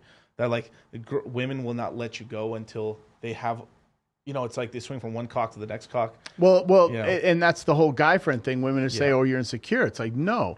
Guys are only your friend with a woman because you set the rule and told them that you are their friend. Orbiters, right? And so then when there's I need to vent to somebody and not my guy. Just the other night, I won't say the name, but she was venting to me about her man.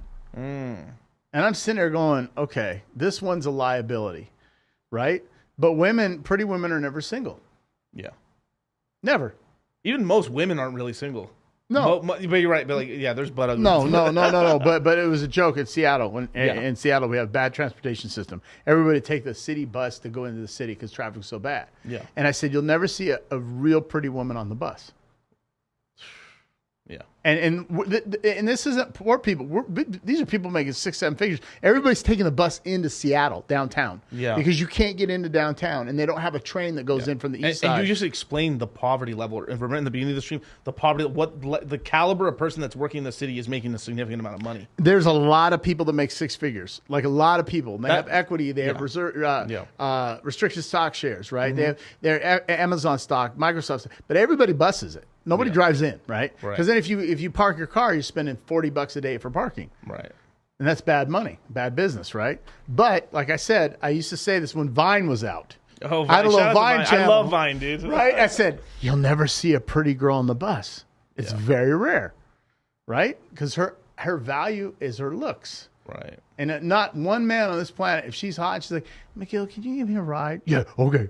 Yeah, I'll go definitely. Okay, Scooby. You can carpool with me. Sure? It's only 20 miles out of my way, but I'll still take it. 20 fucking miles out of my way. Right? Jesus. But that's why these guys and even the gals, the people on your channel, it's like, look, get the cash before they ask. That's my famous quote. Yeah. Right? Make the money, but be smart, man. You don't have if it doesn't feel right, don't get in the relationship because right now is you have to be laser focused.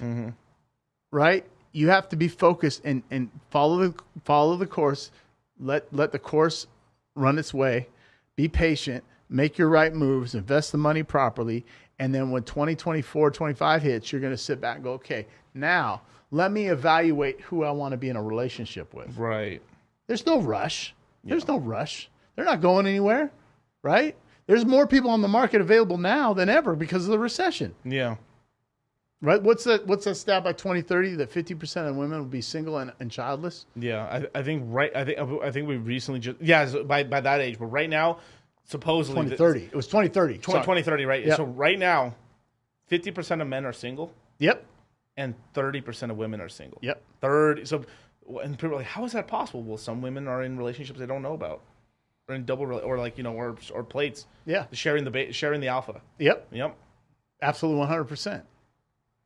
They're all vying for that. And I've said this before on a previous stream and stuff that, what's going to end up happening is that now these next 10 years are really pivotal for the millennials, because this is going to be when we start having kids now. And what's going to happen, from what I can tell, at least with my generation of millennial women, we're more than likely going to start stealing the women from the Zoomers, the older Zoomer women. So we're going to be going to generational instead of dating cross generation. We're probably going to be going to the youngest millennial women to the oldest Zoomer women for wives. Yep. So the older millennial women have just gone totally. I think I'm Generation X, so I don't go that low. But I'm already in a relationship. But you know what I'm talking about. Yeah. It's pretty sad too, because I'm 31 right now.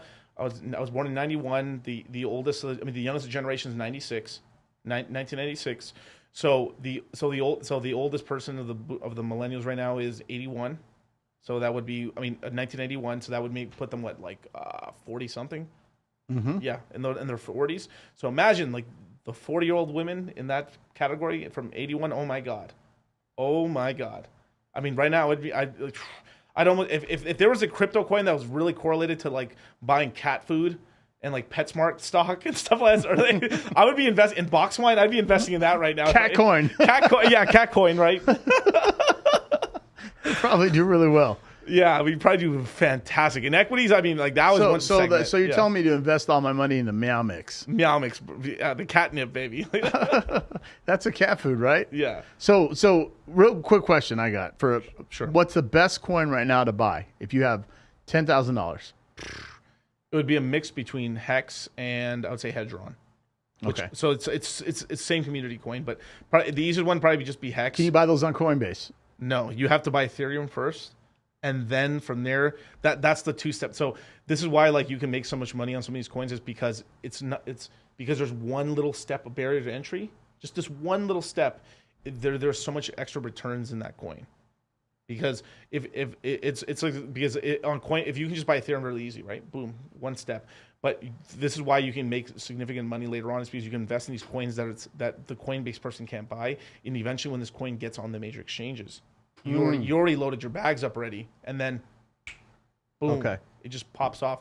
But I would probably, for a person that's brand new, I'd probably tell them $10,000, most of it Ethereum, and then buy some Hex with it and some Hedron, and you're gonna be sitting pretty. And some Trump NFTs. So yeah, some Trump NFTs for sure.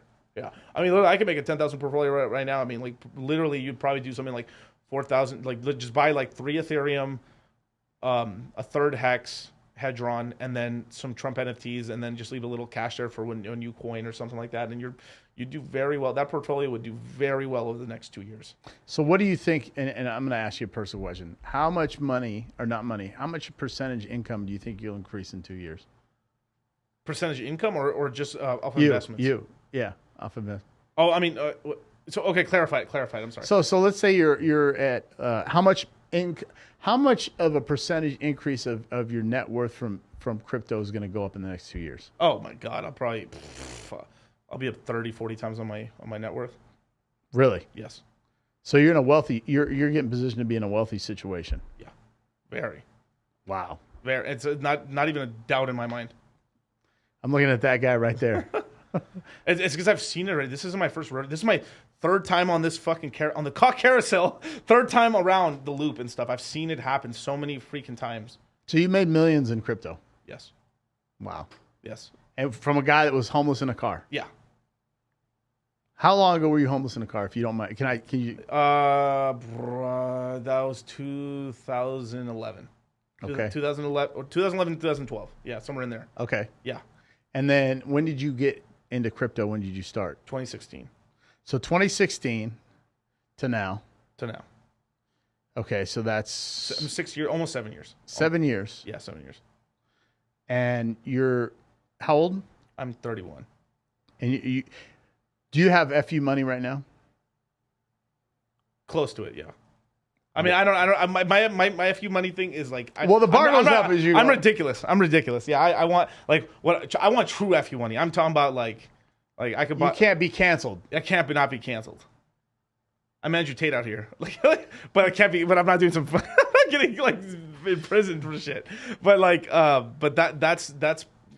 that's what it is. Basically, I mean, yeah, it's just it's just getting to that level and stuff like that. I would love to get to the point where I could just buy entire, like I could buy like a 50% position in a Nasdaq company, and so like I can go like.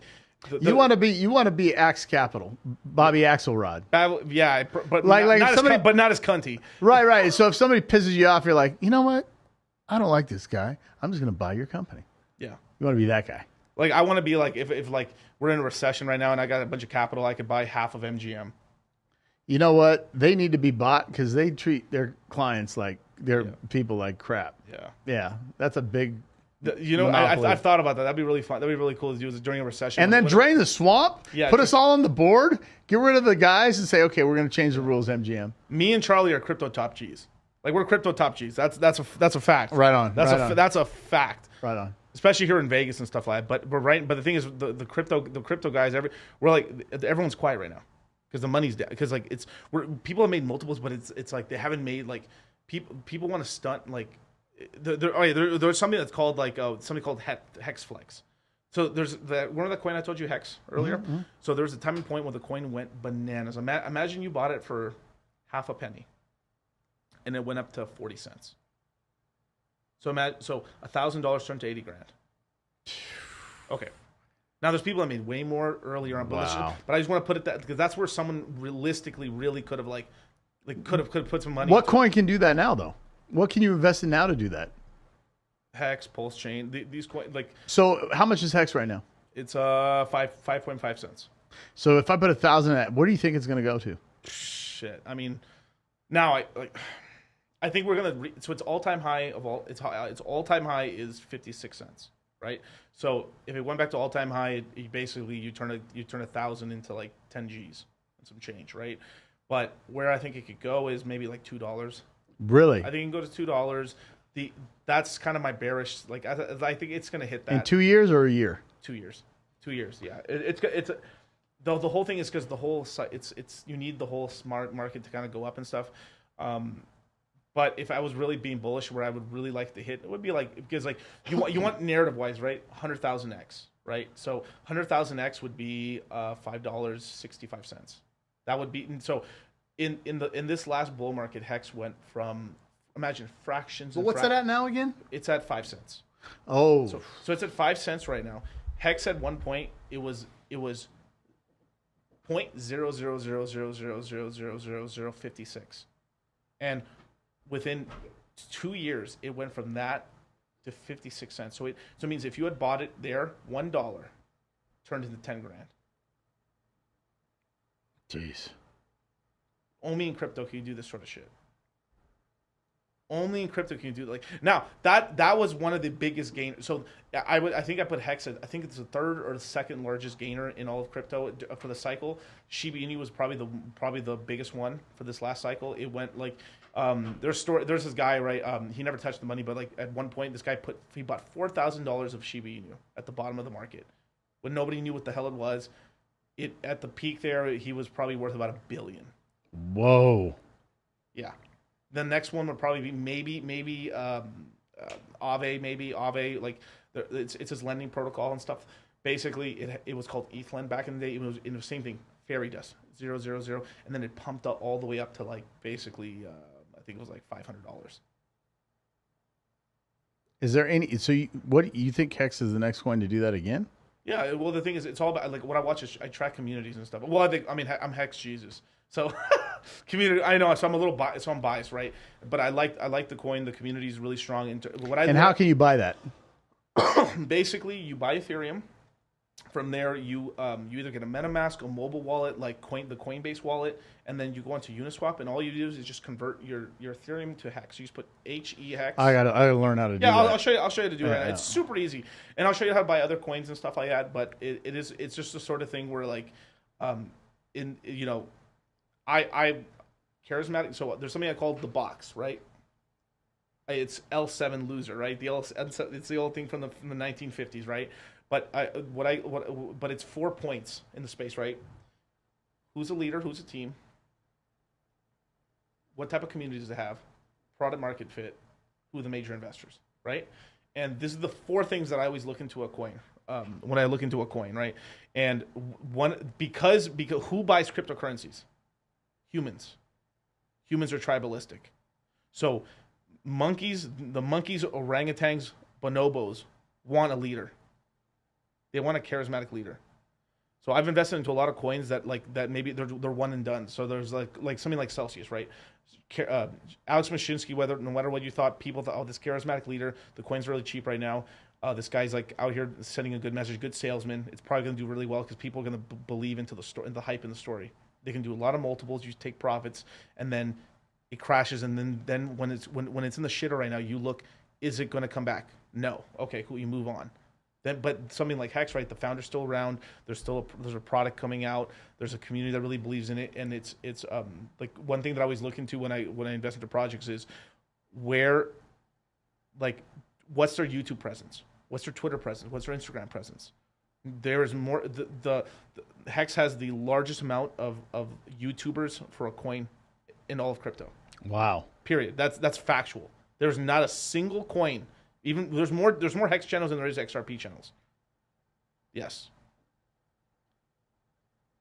That's huge. Yeah. So Hex has the biggest Twitter community for a coin. We have the biggest YouTube presence. I'm working on the Instagram one. I'm trying to get everyone to get on Instagram and stuff. There's a big movement. I'm trying because there's too much bullshit with TikTok because I feel TikTok could get rugged and stuff like that. So I'm trying to get people towards just go through it. We're big on Twitter, get big on Instagram. Yeah. That's it. Yeah, because I think Twitter's life expectancy is not 6 months. Yeah. Miguel's showing us a box again. Now, but like, okay, so this is just what I look into a coin, and then from there, like the charismatic, sometimes coins don't have charismatic leaders. Sometimes it's kind of more of like, you have like 3 or 4 guys in charge, basically, right? So this is where this something you would do very well with it. You would be able to kind of check the backgrounds on some of the team members. Like, wow, the team's very proficient. Wow, right. good hires. This thing has a shot. Then, so the charismatic leader, that's the X factor, right?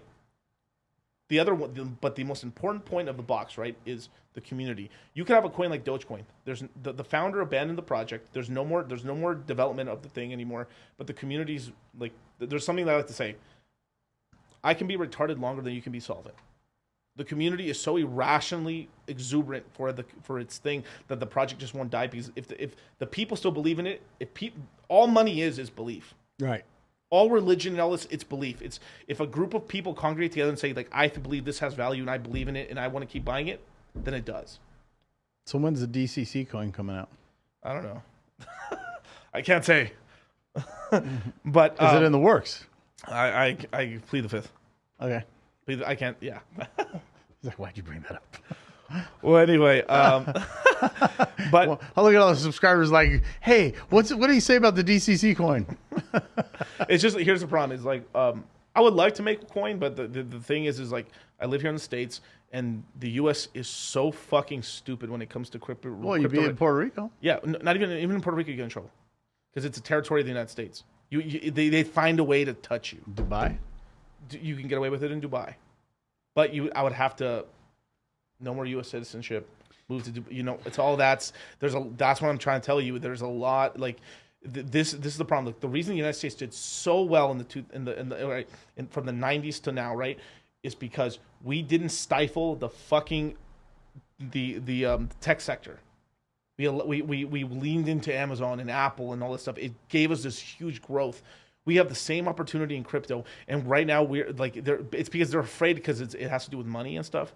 But there's a ton of innovation in the crypto space, and they're afraid of it and stuff because they've aged out. They're boomers and stuff. It's this is the kind of the problem is that there's like a demographic problem is that the people that are in charge right now aren't at the mental no, they're not. They're not to run the country anymore. No, we need to kick them the fuck out of it. Like I'm not saying ageism or anything like that, but it's just gotten to such a ridiculous No, you point. get set in your ways. Yeah.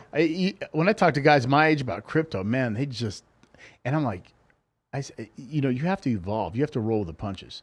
Things change, right? Yeah. It's like I tell somebody, I said, don't have the VCR mindset.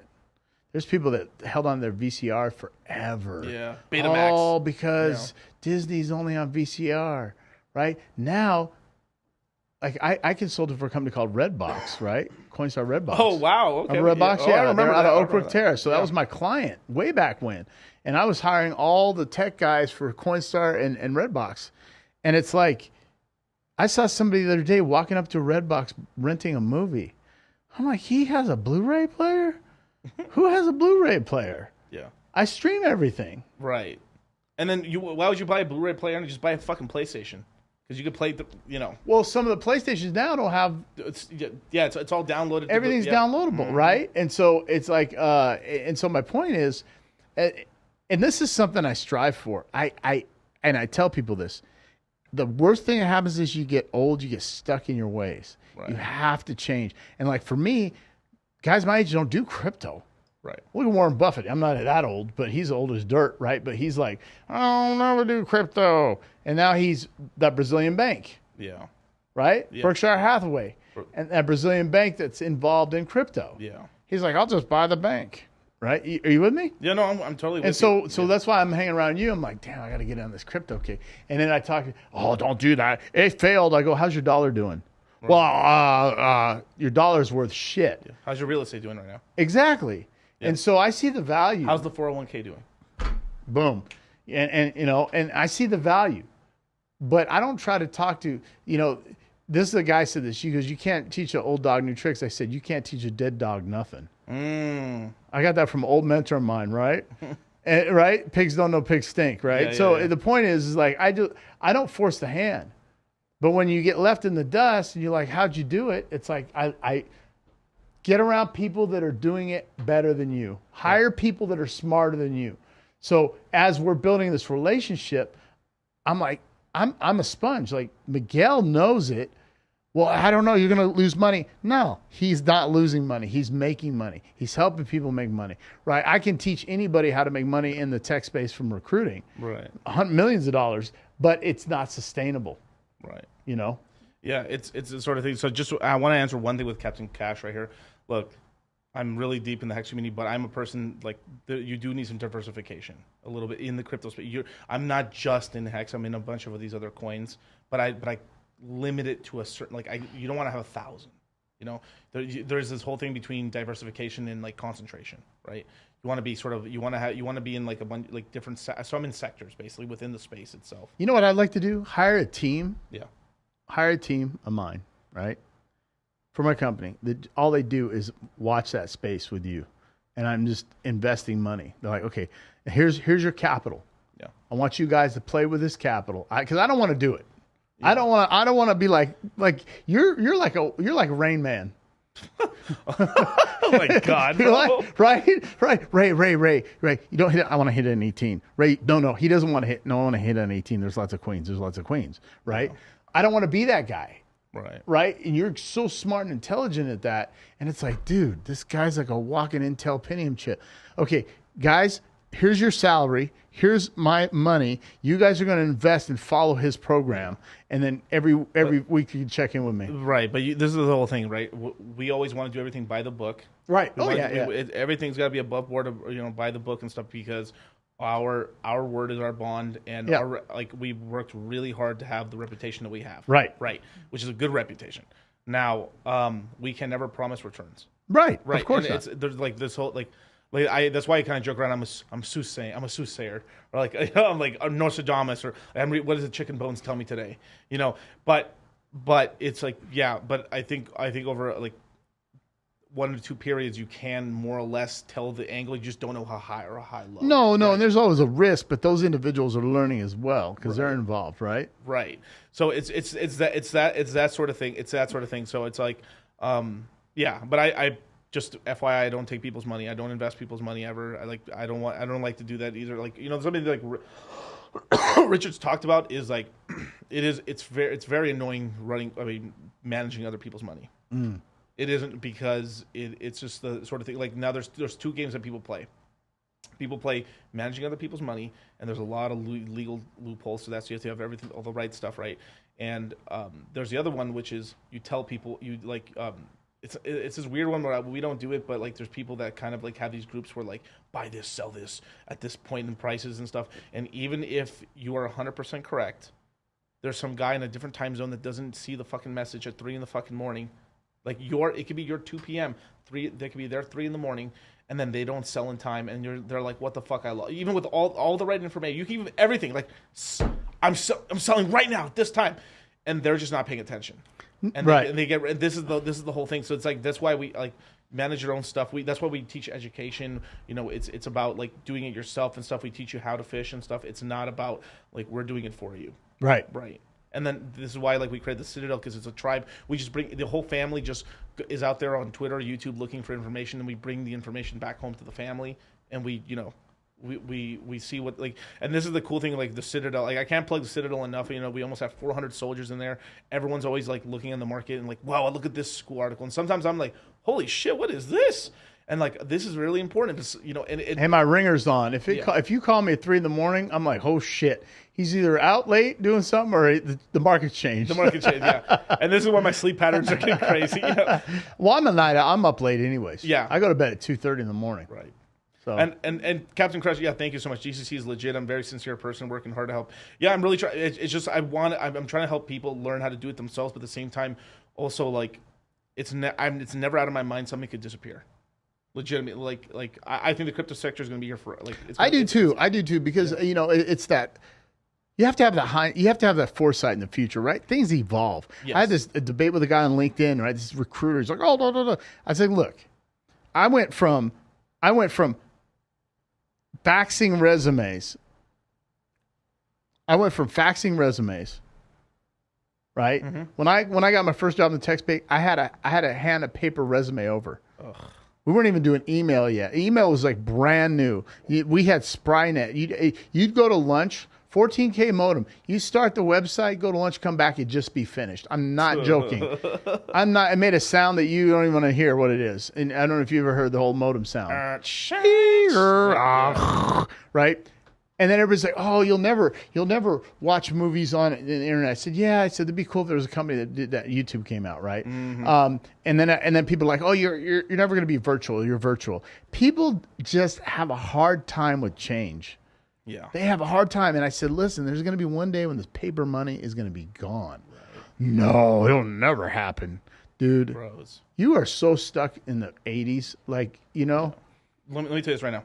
We will have okay. China's going to beat us to the punch here. They already have the digital yuan, a cryptocurrency version of their currency. It's out now. They're testing it right now. It's going to be in full effect late 24. What is it called? The digital yuan. It's the RMB, the digital RMB. It's a cryptocurrency version of their currency that they have full control of. It is literally one of the evilest shits, like communist. Basically. Oh my. I mean, don't get me wrong. It's scary. Their version is scary. We're always going to be China-like. Like they go too far, we go, but still, it is like. Yeah, I mean, because like people in the service industry that live off their tips. I mean, they don't claim all their tips, right? Let's just be real. And I hate to see people like that. Like, look, imagine I'm a cash game poker player. Yep. Oh, I just won. Okay, now I got to claim all my money, right? Yeah. You see what I mean? Yeah. I don't like that to a point. I think there should be a good mix. Right. Now, the government, like, all right, so the U.S. government's really, whatever the U.S. government does, the whole world follows, right? All these other countries are doing it right now. The United States should have a digital dollar. We already have one technically, but I'll explain that in a minute. But we will have a digital bank, central bank digital currency by 2025 to 2026. It will be legitimately out. And the way they're going to roll it out is this. Hey, we're gonna give out a stimulus check to you guys. It's $1,000. Mm-hmm. You can get it in the mail in 4 weeks, or download this app, and you'll get it right away. Then the next check, hey, you guys, there's no checks this time. You have to have the app, and and then guess what? They've just onboarded all these people to use a fucking digital currency. Now they know how to send a transaction. They just onboard all these people into the crypto space. Now, will they still have cash? They'll try to face that. The United States will probably. There's going to be some people fighting to keep cash, and I will fight for keep. I believe cash is powerful. Yeah. Because here's what's dangerous about not having cash. The governments, if everyone is on a centralized digital currency that they control, they can turn off your ability to save money. Communism. Yes. Communism. Yes. Socialism to communism. Absolutely. Because then, now they control you. They literally control. And they see everything you do. Everything. It's like, why you been in the massage parlor twice a day, Miguel? No, but you know what I mean? Like, that's just invasive. Yeah, dude. I think it needs to be a good mix. I agree. I mean, we will go to digital money, right? I agree with that. But, man, you need to have some freedom. The saving part scares me. Because here's what's so scary about it. All right, imagine this. Here's your fourth. Like, let's just say you made $15,000 this month, right? Let's just, as an example, $15,000 in the dollar coin. You have to spend it at the end of the month, or it just goes away. So what they'll end up doing is if they give you a COVID check, let's just say I give you a COVID check for $1,500, you have to spend it in the next 3 days, or you lose it. Okay, so what's going to happen is something else is going to become an asset. Yeah, cryptocurrency. Well, or an item, something that's tangible. Yeah, like food. Yeah, it becomes that sort of thing. So, and then what's scary about that? You've seen what they've done to not Logan Paul, forgive me. Aiden Ross, Andrew Tate, Alex Jones. They can cancel you. Now they can cancel your fucking money. You're basically living off of charity at that point, and like so you can't make money on the internet. You can't use money at all. Okay, so let me ask you this: did somebody go to Andrew Tate and say, if you don't get off, we're canceling you? I think he was told. For 100%. You think he was told? Oh yeah, he 100%. He got a couple. Hey, bro. Like, it could have been people within the government. Like, do you think somebody tried to pay him off and say, "Here, we're going to give you $1 million to shut up, or $100 million just to go away"? He must have gotten some offers or something like that, but I don't know. I mean, the thing is, I don't know, man. But so like if somebody said to my channel, they canceled. Somebody said, "Okay, we're going to give you $10 million to be quiet," and then I say no, and they come back again and say, "Here's $20 million. You need to stop doing all this. What you're doing." The way they do it is with a media deal. They'll give you a media. Hey, take this stuff. You're like, hey, let's keep you as a famous person, but now you're gonna be a muppet a little bit in the background. So hey, still say your stuff, calm it down a little bit, but he didn't take those deals, and he credited. Well, Joe Rogan, yeah, went over to Spotify. Yep. What was the deal? I think $100 million for like 2 years or something. Okay, like that. Yeah. But then they took half his content. Yeah. And then they put some back, but they actually control him. Now, a couple $100 million, I have no problem. Yeah. Right. That's fuck you money. That's fuck you money, right? Yeah. But now your content's controlled. You're controlled by Spotify. Whatever. And for you guys who don't know, this podcast is on Spotify and Apple Podcasts. Very good. Yeah. See, I get a bonus point for that. I get a whole Bitcoin for that. But you see what I'm saying? Now you got this whole issue where they're paying people off to go away. Right. Right. So what do you work? What's your price?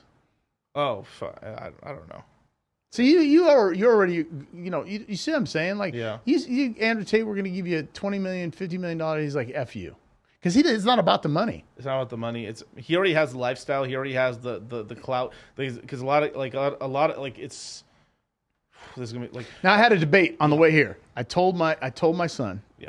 The engineer on Podcast Studios. Yeah.